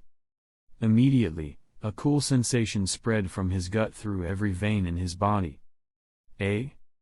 Leo blinked. The temperature didn't drop. No, that's not it. It's my body temperature, it dropped. He reached down and scooped a handful of snow. Normally, the touch would sting like fire. But now, it just felt cool. Slightly cold, but not painfully so. He tested it again, gripping ice, breathing deeply, standing motionless. After several tests, he confirmed it. My resistance to cold just increased. Chapter 25. Leo looked at the used deer lying on the ground in astonishment. Did the heart of this mysterious creature really grant him that kind of power? As expected of the world of hunters, Leo murmured in admiration. This was just a remote town, a local legend. And yet, behind it was a used deer capable of enhancing one's resistance to extreme cold. If such a creature could exist here, what kind of wonders must lie beyond, out in the wider, uncharted world? Ah! I'm really starting to look forward to my journey, Leo said with a grin. He reached down, scooped up a handful of snow, and used it to pack and seal the wound in the deer's abdomen. Then he hoisted the corpse over his shoulders and began the trek down the mountain. Halfway down, he passed through the remaining herd. The deer stared at Leo with eyes full of human-like fear. Not a single one dared to approach. They simply watched in silence as he walked away. With the used deer dead, the freezing influence it exerted gradually faded. The ambient temperature, once hovering between -50 and 60 degrees Celsius, began to return to the more survivable -20 degrees Celsius range. In late winter, the heavy snow buried the streets of Shangshang City in silence. Everyone stayed indoors, warming themselves by the fire. Palladium, the wealthy businessman who had commissioned the hunt, sat beside the hearth in his estate. He could smell the faint, pleasant scent of pine wood burning, but his mind was elsewhere, wandering far beyond the snowy city. Can he really bring it back? The deer of darkness. He stared into the fire, his expression full of worry. Under the assault of the cold wave blowing in from the far west, this winter had become absolutely brutal. In town alone, people were freezing to death daily. The conditions in the mountains? Far worse. You couldn't build fires. You had to rely solely on your body's endurance. How could a human possibly survive there, let alone fight? Even if Mr. Leo is strong, can he truly withstand that kind of low temperature? Palladium muttered. He had tried hiring others to assist or find Leo in the mountains. But not one person accepted the job. No one wanted to throw their lives away in that kind of environment. Not even the city's toughest gangsters were willing to step foot into those frozen woods. They're not cowards, they just don't want to die. He sighed deeply and was already considering whether to fund a supply route into the mountains with insulated shelters built along the way. And then, "Mr. Palladium! Mr. Palladium!" His butler came rushing in, full of excitement. "Mr. Leo is back. And he brought the used deer." Palladium froze. For a moment, he couldn't believe it. Then, with uncharacteristic clumsiness, he tossed aside the blanket on his lap and rushed barefoot through the hall. Tap, tap, tap. A young man covered in snow pushed open the doors and entered, carrying a glowing, pale blue deer across his shoulders. "This is the used deer Mr. Palladium wanted. He actually did it. He really went into those mountains and came back alive." "Just how? How did he survive in sub-zero temperatures?" The servants and guards of the Palladium estate looked on in awe. They had all heard the legends. They knew what kind of creature the used deer was, and they knew what kind of place it dwelled in. Just reaching the area where it lived was supposed to be impossible in this kind of weather. And yet this 13-year-old boy had not only gone there, but returned, carrying it. "Mr. Palladium," Leo said casually, ignoring the stares. "This should be what you were looking for, right?" He let the used deer's corpse thud onto the polished floor. Palladium approached with wide eyes. He gazed down at the majestic body, its glowing pelt, its elegant form, and most of all the antlers, with their densely branched, bioluminescent points. Yes. Yes. This is it. This is exactly it. Palladium was overwhelmed. He turned toward Leo, his expression beaming. "Then the commission's complete," Leo said with a relaxed smile. "Absolutely. And more than that," Palladium replied. "You brought it back whole. The wound doesn't even ruin the appearance. 50 million was the original bounty, but I'll pay you 100 million Jenny." Without hesitation, he turned and ordered the butler to prepare the payment. A full 100 million. Even for someone as rich as Palladium, that was not a small sum. But to him, it was well worth the price. Also, get hot water, food, and a guest room ready for Mr. Leo. He grasped Leo's hand and shook it tightly. "You must stay a few more days. Let me properly thank you." "That sounds good to me," Leo said, grinning. Shortly after, the butler came to escort him to the baths. Palladium, meanwhile, hurried to the specimen room with the used deer's body. He wanted the finest taxidermist in the city to preserve it. "Ah, one more thing, Mr. Palladium," Leo added before leaving. "The blood and meat of the used deer? If you eat it, you'll develop some resistance to cold." Palladium's eyes lit up. He hadn't even considered that. For an older man like him, even sleeping in winter could be difficult. But now he might live to see many more winters. "Thank you for the information, Mr. Leo." Leo gave a polite nod, then went off to enjoy a hot meal and a proper bath. In the days that followed, Leo stayed in the estate, enjoying rest, warmth, and good food. Occasionally, he played chess or cards to relax.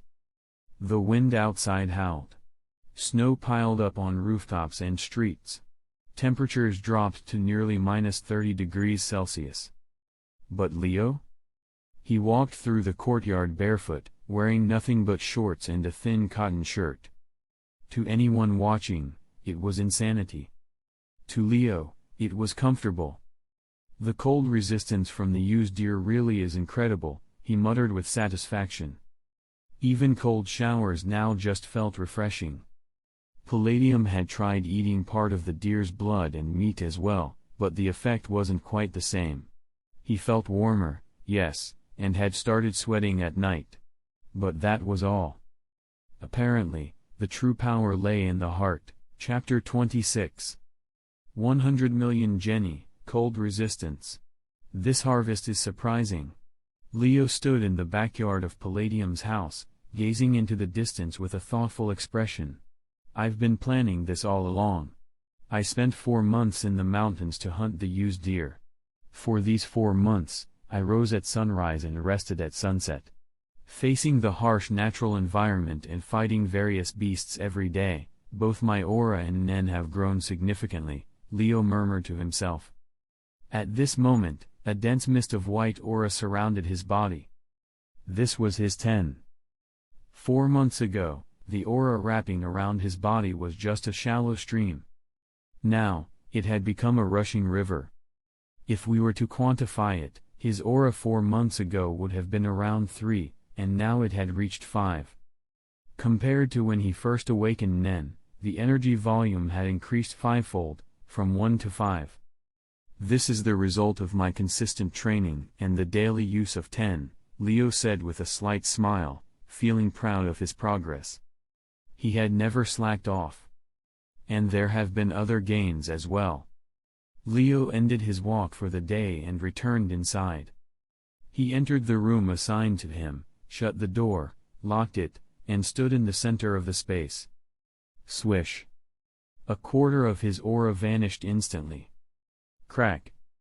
Leo's body emitted sharp popping sounds as his joints expanded, muscles bulged, and coarse hair sprouted across his skin. In the blink of an eye, he had transformed into a towering 2.3-meter tall werewolf with a fierce face. Yes, a werewolf. Through continued training, his Nen ability, Cruel Wild Dog, had evolved into a more advanced form. Death-Chasing Wolf, an enhancer-type ability that consumes a quarter of total aura to greatly enhance physical strength, grow fangs, claws, hair, and a tail, transforming the user into a humanoid beast. The transformation can be ended voluntarily or forcibly once physical and aura reserves are depleted. The overall mechanics hadn't changed much. But the power had significantly increased. It was similar to how a weaker burnt fruit could evolve into a high-grade lava fruit. Leo's current transformed state had doubled in strength, speed, durability, reflexes, and more compared to before. His sharp claws could not only shred wooden boards but even gouge through solid concrete. His new fur was denser and strong enough to deflect most sharp weapons. His muscles had become so solid that a regular person's punch would feel like striking a wall. Leo wouldn't flinch, but the attacker's fist would be bruised. There were also notable changes in appearance. His fur had shifted from a yellow-black mix to a cool gray-blue, and his facial features had become even more beast-like. Even his ears had elongated. Overall, he now looked about 90% identical to a Yakos wolf from the eastern forests. Leo didn't deny it. He had indeed drawn a great deal of inspiration from wolves. Oh. My sense of smell and hearing have improved too. Leo, still in his death-chasing wolf form, sniffed the air and detected all sorts of subtle scents. The perfume tucked in the corner. The lingering spice in the couch. The wooden scent from the cabinet. Simultaneously, he could hear the distant footsteps and chatter of the servants downstairs. This is amazing. Leo's face lit up. His power had grown substantially. Death-Chasing Wolf was a clear, all-around upgrade from Cruel Wild Dog. Man. Nen really is a mysterious power. It actually evolves based on the user's mindset. Leo's thoughts drifted to the process of developing Death-Chasing Wolf. Just like Biscuit Kruger from the original series, because she disliked her muscular form and longed to appear slimmer, her Nen had granted her the ability to transform into a petite girl. A perfect example of Nen shaping itself according to the user's subconscious desires. Likewise, the evolution from Cruel Wild Dog to Death-Chasing Wolf had followed Leo's own intent. Nen had responded to his will. Swish. With a single thought, the hair, claws, tail, and all other beastly features vanished. Leo returned to his clean and youthful self. But he could hardly be called a boy anymore. After 4 months of intense mountain training, he had grown to over 1.7 meters tall. His physique had become muscular and solid. His appearance had shifted from a boy's to a young man's. It doesn't matter what I look like. Leo didn't dwell on his physical changes. Instead, he looked ahead with anticipation. Endless trial. The thought of activating Nen surfaced in his mind. Suddenly, a simple bronze door materialized before him. Clack. He placed his palm against it and injected aura to complete today's charge. At almost the same moment, a wave of Nen feedback entered his mind. Charging complete. Hey, Leo chuckled. After 4 long months, the charge was finally complete. The third trial was about to begin. The next day, Leo enjoyed a luxurious lunch prepared by Palladium's chef, then returned to his room. Once his food had digested, he retrieved his katana, a weapon he was highly familiar with and allowed inside the trial realm. Let's go. Leo murmured. A simple bronze door appeared again. He held the katana in his left hand, extended his right, and pushed the door open. Creak. The heavy bronze door groaned as it swung open, spilling a brilliant light from within. Leo's vision blurred as he slipped into a semi-conscious state. When he came to, he found himself standing in a desolate village.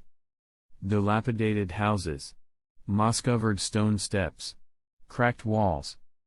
It was clear that this place had been abandoned for many years. There was no sign of human life. At that moment, Leo's brow twitched sharply. A sudden prickling sensation surged in his nerves. Without thinking, he drew his katana and slashed toward a certain direction, guided purely by instinct.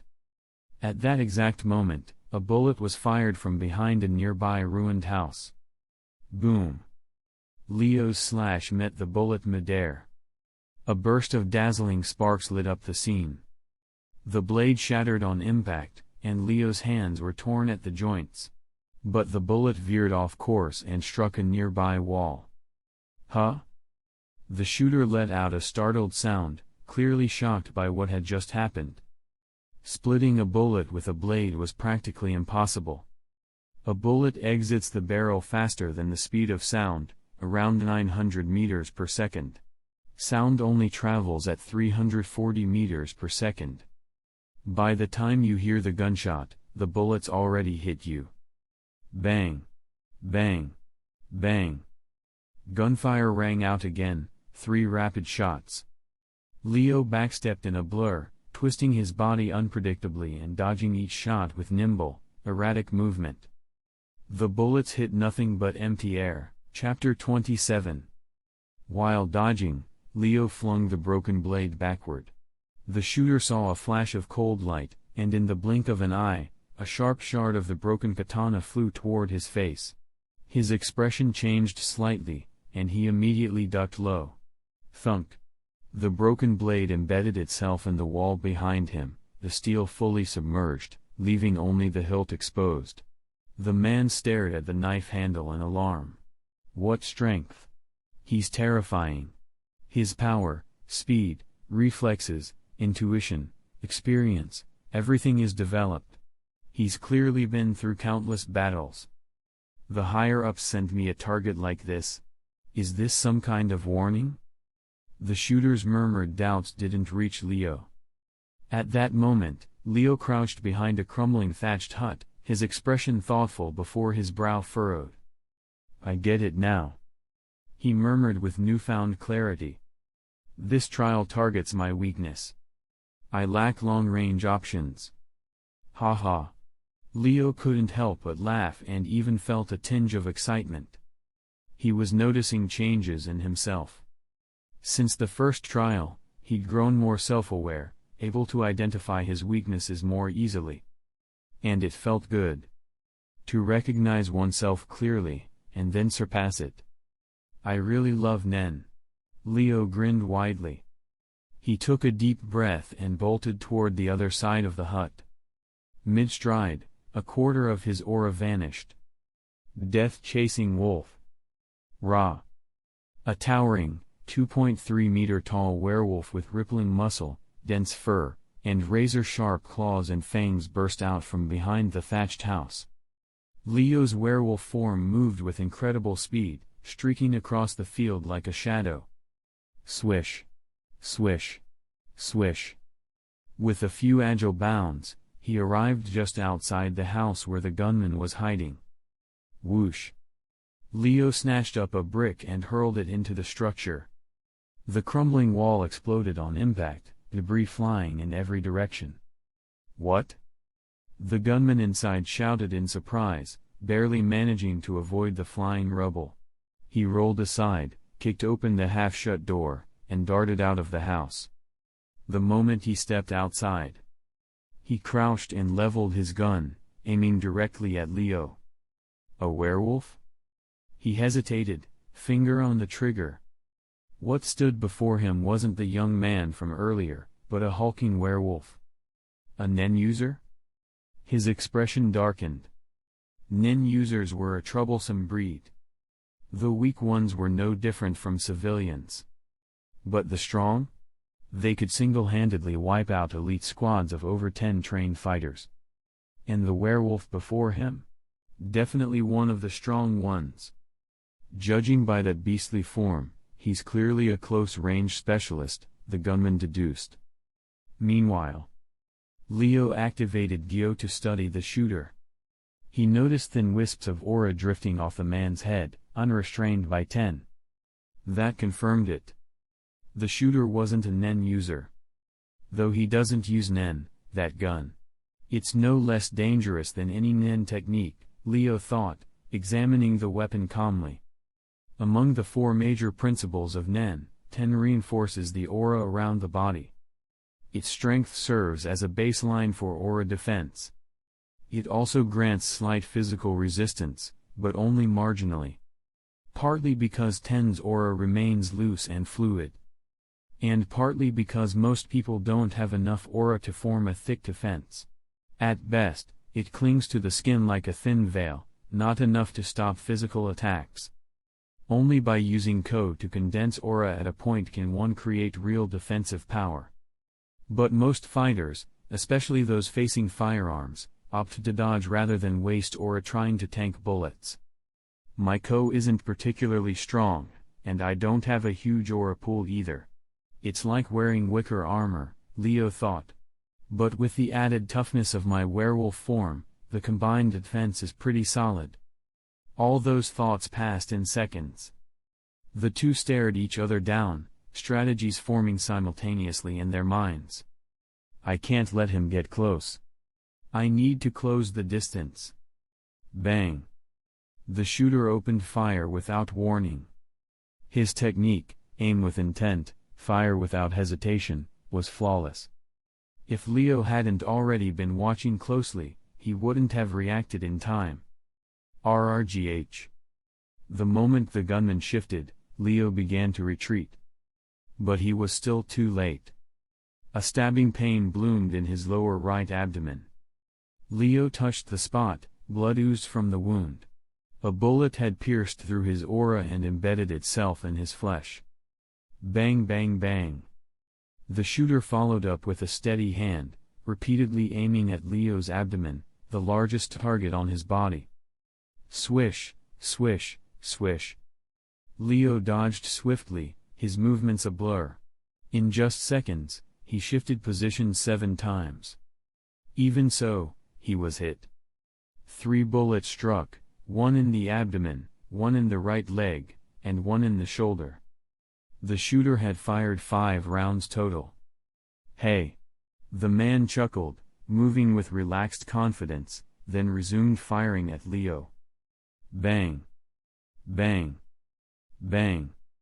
Leo kept evading, but could only dodge half the shots.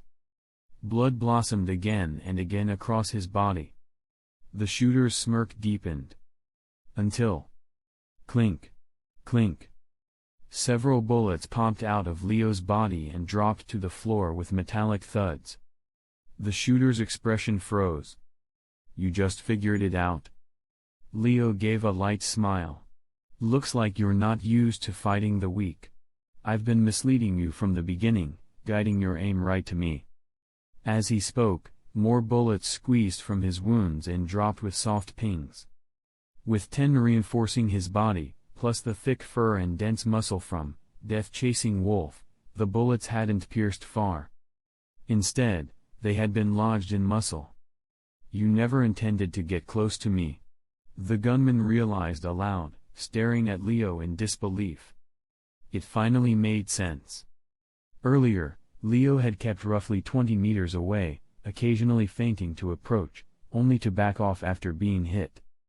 The gunman thought he was suppressing his opponent. But Leo had orchestrated it. "In Nen battles, strategy is half the fight," Leo said, tapping a clawed finger to his temple. "I saw through your thoughts. You never saw through mine. That's why you lost. TCH. The shooter scoffed in contempt, but the words had clearly rattled him. It wasn't like this was his first time facing death. Chapter 28. Tougher than a swordsman's will. Leo observed the gunman's expression and adjusted his mental battle plan accordingly. Outwardly, he maintained a casual tone. "The distance between us is 20 meters. From this range, my defense is enough to withstand your bullets. And your ammunition is limited. Your attention, stamina, and focus are also finite. If your magazine runs dry, or you miscalculate and I catch you, you'll die." Leo stared at the gunman with a faint smile. The gunman's heart sank. He couldn't help but feel the pressure. This was a complete trap. And an indisputable one. He had to admit, he was at a disadvantage. "Don't get distracted. I'm over here now." Leo's voice suddenly rang out from the gunman's right. The man's pupils contracted. While he'd been momentarily distracted, Leo had already closed in, just 5 meters away. "Shit." The gunman spun his wrist and fired instantly. Bang. With practiced precision, the muzzle snapped toward Leo's head. RRGH. But Leo suddenly twisted and slid to the side with an uncanny motion, almost like skating across ice. Some kind of specialized footwork. The gunman thought, his chest tightening. But his face remained still. His eyes never wavered. Bang. He fired again. Bang. Bang. 3 more shots. His breathing calmed. His posture settled into a deadly rhythm. Sharp. Leo had been watching him closely, and silently admired him. That willpower and composure. It's not ordinary. He must have trained relentlessly. A professional killer? Soldier? Mafia hitman? Whoever he is, his skill set isn't just shooting. He must be well versed in hand-to-hand combat and close-range weapons too. Leo compared him to the swordsman from before. The swordsman had refined technique, but his mind still held thoughts unrelated to battle, etiquette, culture, discipline, and aura cultivation. Because swordsmanship, by nature, incorporates those elements. But this shooter was different. Everything he knew, everything he trained, was built for one thing, to kill. To this man, a gun was just a tool, not more valuable than his own life. If the bullets ran out, he wouldn't hesitate to discard it and fight barehanded. Bang. Bang. Bang. The gunman kept firing with calm precision. Leo, in his werewolf state, used his superhuman speed and strength to keep dodging. As he moved, he backhanded loose gravel from the ground and flung it at the gunman, forcing him to shift positions. Leo used this to study his movements and refine his read on the gunman's shooting habits. Huff. Huff. Huff. Gradually, the gunman's breathing grew labored. Leo, meanwhile, wasn't even sweating. The gap in stamina was clear. No. I need a different strategy. The gunman's eyes flickered as he tried to think. RRGH. Suddenly, a blur dashed toward him.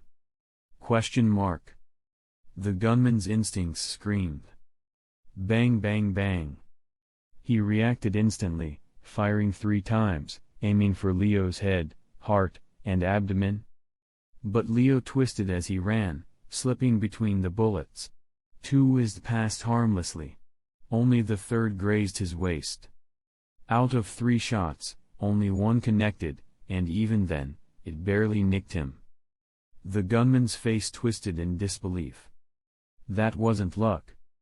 Yeah, Leo said as he closed in, reading the man's expression. I've already analyzed your firing habits. Shit. The gunman cursed and raised his pistol again, aiming straight at Leo's forehead. Click. Leo's hand moved like a whisper, like a lover's touch. He gently pressed the barrel aside. Bang. The muzzle flashed. The bullet flew past harmlessly. PFT. PFT. At the same time, long gashes tore open across the gunman's arm, blood spraying through the air. Scattered petals, yin of the moon. What? The gunman was stunned. He had no idea what just happened. Before he could process it, his gun arm had become nearly useless. But he wasn't the type to panic. Without hesitation, he dropped the pistol and reached behind his waist, drawing 2 sleek, black daggers. He took a staggered stance, one blade held forward, the other backward, and charged at Leo. Swish. Swish. Swish. The twin daggers darted like vipers, striking at Leo's neck with lethal precision. The attacks were ruthless.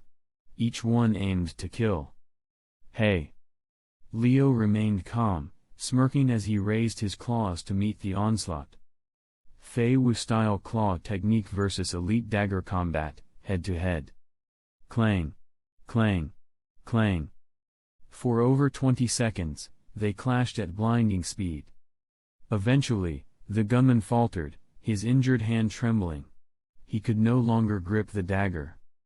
Blood poured freely from the gash on his arm. Leo advanced slowly. With a blur, his claws slashed through the air, like rending through silk. Radiant slash, Fushu.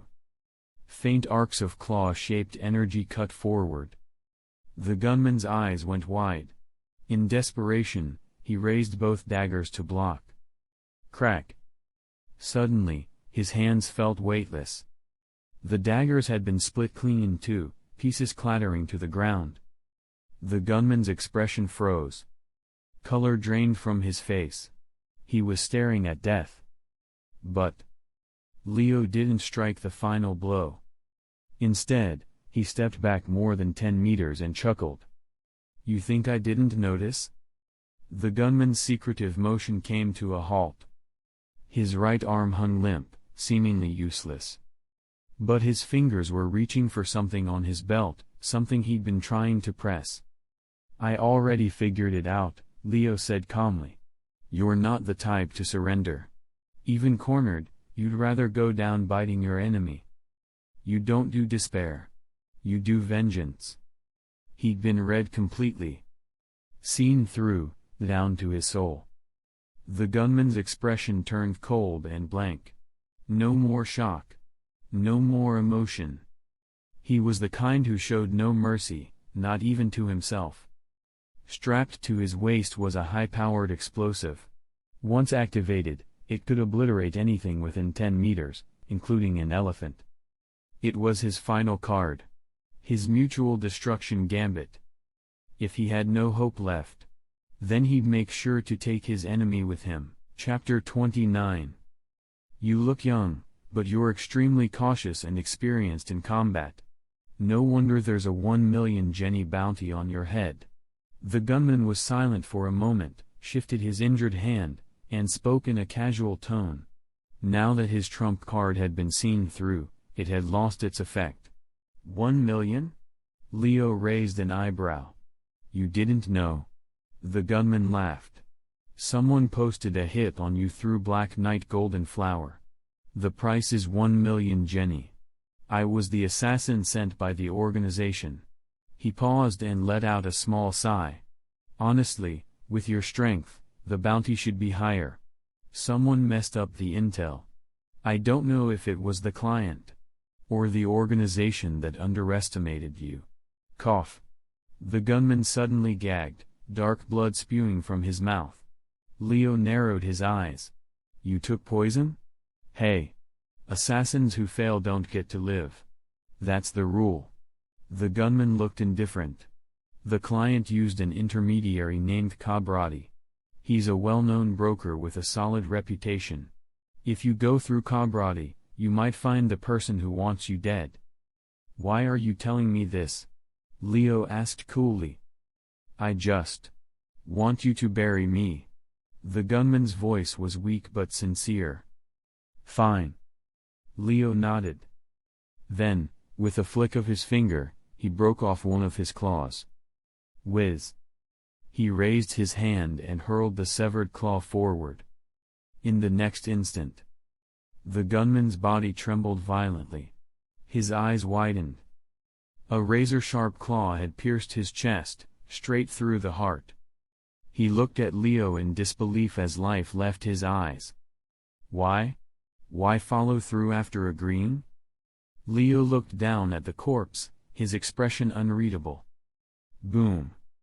Roughly 5 seconds later, the explosive strapped to the gunman's waist detonated. A massive blast of heat and pressure surged outward. The ground split open. Nearby houses crumbled.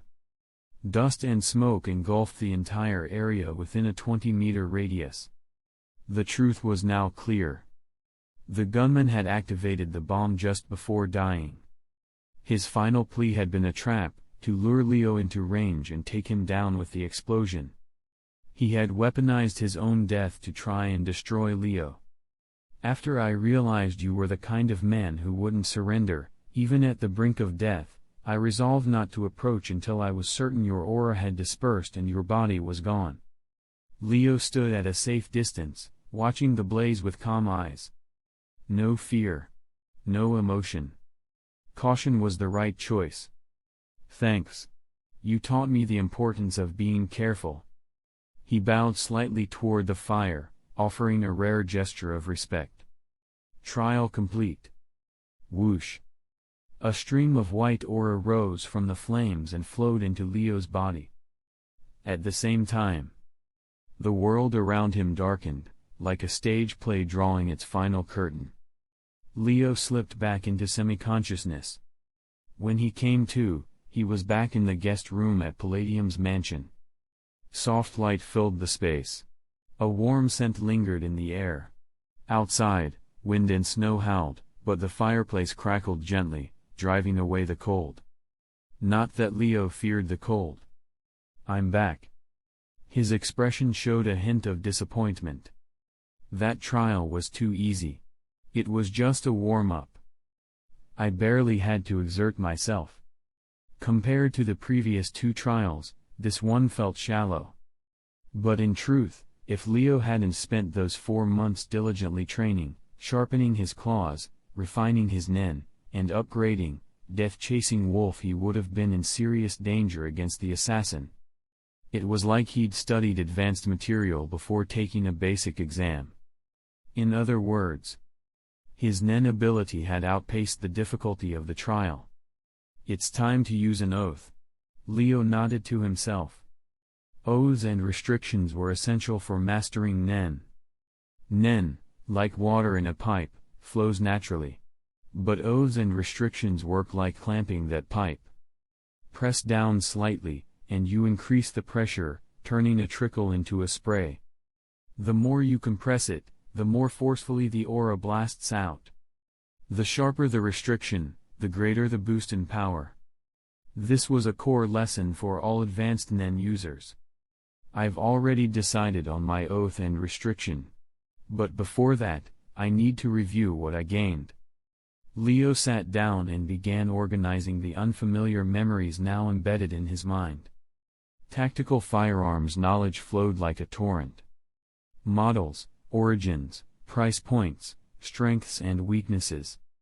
Assembly, maintenance, modification, inspections, purchases. Burst fire, sustained fire, indoor shooting, moving targets, reload technique. Then came knowledge of traps, explosives, poisons. A complete assassin training regimen. Intelligence gathering. Infiltration and disguise. Stealth kills and extraction. Disposal of corpses. There was even proficiency with various cold weapons, daggers, sabers, hybrid gun blades, and detailed methods on navigating the dark web and locating underworld networks in every major city. A professional assassin, Leo muttered. From wild beasts, to swordsmen, to killers, each trial presented a stronger foe than the last. This time, the assassin's skills, instincts, mindset, and physical condition had all reached the pinnacle of what a Nonin user could achieve. Given the chance, he could have awakened Nen himself. That means next time, I'll likely face a Nen user. Leo grinned slightly, eyes glinting. He'd been waiting for this. Also, aside from the killer's knowledge, my aura increased by 0.5. That brings me to 5.5. Not a huge boost this time. Probably because I've already outgrown the trial's difficulty. What once offered a feast now feels like scraps. Leo nodded in understanding. It made sense. The next day, Leo borrowed Palladium's computer, checked a few things, then prepared to leave. Before that, he visited Dean Online to inform him that he would be relinquishing the 100 million Jenny reward. After a brief, heated refusal, Leo agreed to reclaim 30 million Jenny. The remaining 70 million would be used to rebuild and renovate orphanages once spring arrived. That sum would be enough to support 10 orphanages for more than 30 years. Dean Online also planned to establish a junior school, offering general education for children by day and literacy classes for adults at night. The children, once grown, would have access to more respectable jobs because of their education.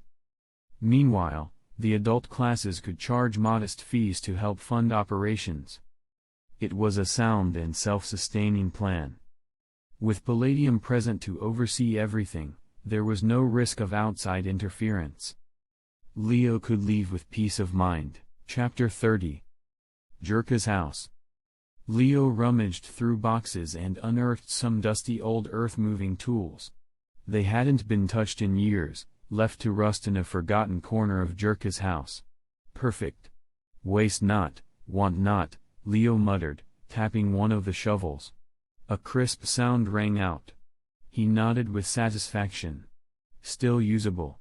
I just don't get it, what do you need those for? Jerka looked on in confusion. There are things I'm unclear about.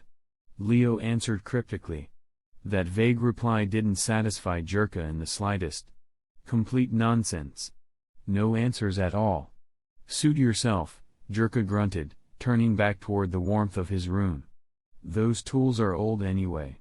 Break 'em if you want. Then I won't be polite. Leo smiled, picked up a shovel, and headed out. Outside, it was a bitter white world. A layer of thick ice covered the streets. Pedestrians were few, and shops remained shuttered. In this kind of weather, just a few breaths could frostbite your nose and mouth. No one wanted to step outside. Tap, tap, tap. Leo walked steadily through the cold wind. He wore only a short-sleeved shirt under a thin coat. No hat. No scarf. No gloves. And yet, he moved effortlessly over the icy road. The cold didn't faze him in the slightest. The freezing wind brought little more than a mild chill. That was the gift of cold resistance, earned from consuming the used deer. More than an hour later, Leo had left the city and arrived at an abandoned village 5 kilometers to the west. It had been deserted for decades. Swish, swish. He brushed snow off several old cottages with his shovel and looked around carefully. It's almost identical. Leo blinked in surprise as he glanced from one thatched hut to another in the distance. Exactly like the village in the trial. This village had been abandoned after a gloomy deer attack. Leo remembered the photos Palladium had shown him. And now, he realized, the setting of his third trial had been modeled after this very village. Before leaving Palladium's mansion, he'd used the computer to access the dark web. There, he found information about the Black Knight Golden Flower and the broker Kalabadi mentioned by the assassin. That killer organization had once ruled the national underworld. But a civil war 10 years ago had shattered them. Kalabadi was long dead. This is all intel I never knew, but my Nen did. Why? Leo stood silently, shovel resting on his shoulder. After surveying the area, he chose a spot and began to dig. There are 3 possible explanations. 1. My Nen intercepted a moment in spacetime, copied it, and let me experience a simulation. 2. My Nen directly warped time and space, sending me into the past. 3. My Nen gathered residual aura from the world, extracted memories from it, and fabricated a scene. Leo voiced each theory as he worked. Snow was cleared. Ice broken. Earth shoveled. He dug more than 2 meters down. Nothing? Leo frowned at the empty pit. During the 3rd trial, he'd brought in a sword, broken it, and discarded it. After the trial ended, that sword hadn't returned with him. So he wondered. Would that discarded weapon appear here, in the real-world location of the trial? It was, after all, a deliberate part of the test. No sword. Then what about the assassin's body? Leo moved toward the place where the assassin had died, relying on memory. He cleared away the heavy snow and examined the terrain. But the house was perfectly intact. No sign of the bomb blast. No damage. No massive cracks. That rules out the second theory, actual time travel. Leo tossed the shovel aside and sat down on a large, clean stone. The first theory also seems unlikely. That leaves one explanation. His gaze sharpened. My Nen gathered lingering aura from the world, residual memories, and reconstructed the trial space based on it. This was consistent with Nen lore in the Hunter x Hunter world. After a person dies, their aura doesn't always vanish. If the person dies with a strong enough obsession, their aura can become a vengeful spirit, durable and enduring, sometimes lasting decades. Some curses and lingering grudges have lasted centuries, especially in ancient tombs and ruins. At the very least, I've confirmed that if I abandon a weapon during a trial, it won't return with me. Leo exhaled, temporarily putting his curiosity to rest. He grabbed a handful of snow and ate it like water. Then, his expression grew serious. Now. The main event, my oath. Leo's mind raced, flashing through every moment since arriving in this world. In his first trial, he'd conquered his inner fear, defeated the wild dog, and awakened, vicious wild dog. He hunted the alpha wolf, learning to tap into the strength of beast form. After the second trial, he learned introspection, unlocked Fei Wu-style swordsmanship. He then hunted the used deer, merged his swordsmanship with his beast state, developed claw-based sword arts, and gained cold resistance, evolving, cruel wild dog, into, death-chasing wolf. After the third trial, he applied all his previous growth, stayed cautious, and acquired an assassin's entire skill set. Looking back, Leo was struck by something. The memories of the trials were sharper than anything else. Everything outside them blurred, mere glimpses in the stream of time. Only the trials etched lasting marks in his soul. That's who I am. Leo sighed, a conflicted expression on his face. I've grown through each of these trials. This is the life I've always wanted. Even without endless trial, I'd be traveling, seeking out strong opponents, challenging myself. Endless trial is simply a manifestation of my own desire. With that understanding, Leo now knew what kind of oath he needed. The truth was, endless trial was no longer enough. He was growing too quickly. He craved more. Stronger trials. Greater risks. Deeper growth. The logical conclusion? Endless trial wasn't the true source of his challenge. It was only one part of the larger trial that was his life. Even during the charging phase, Leo never stopped training. Never stopped hunting. Never stopped pushing himself.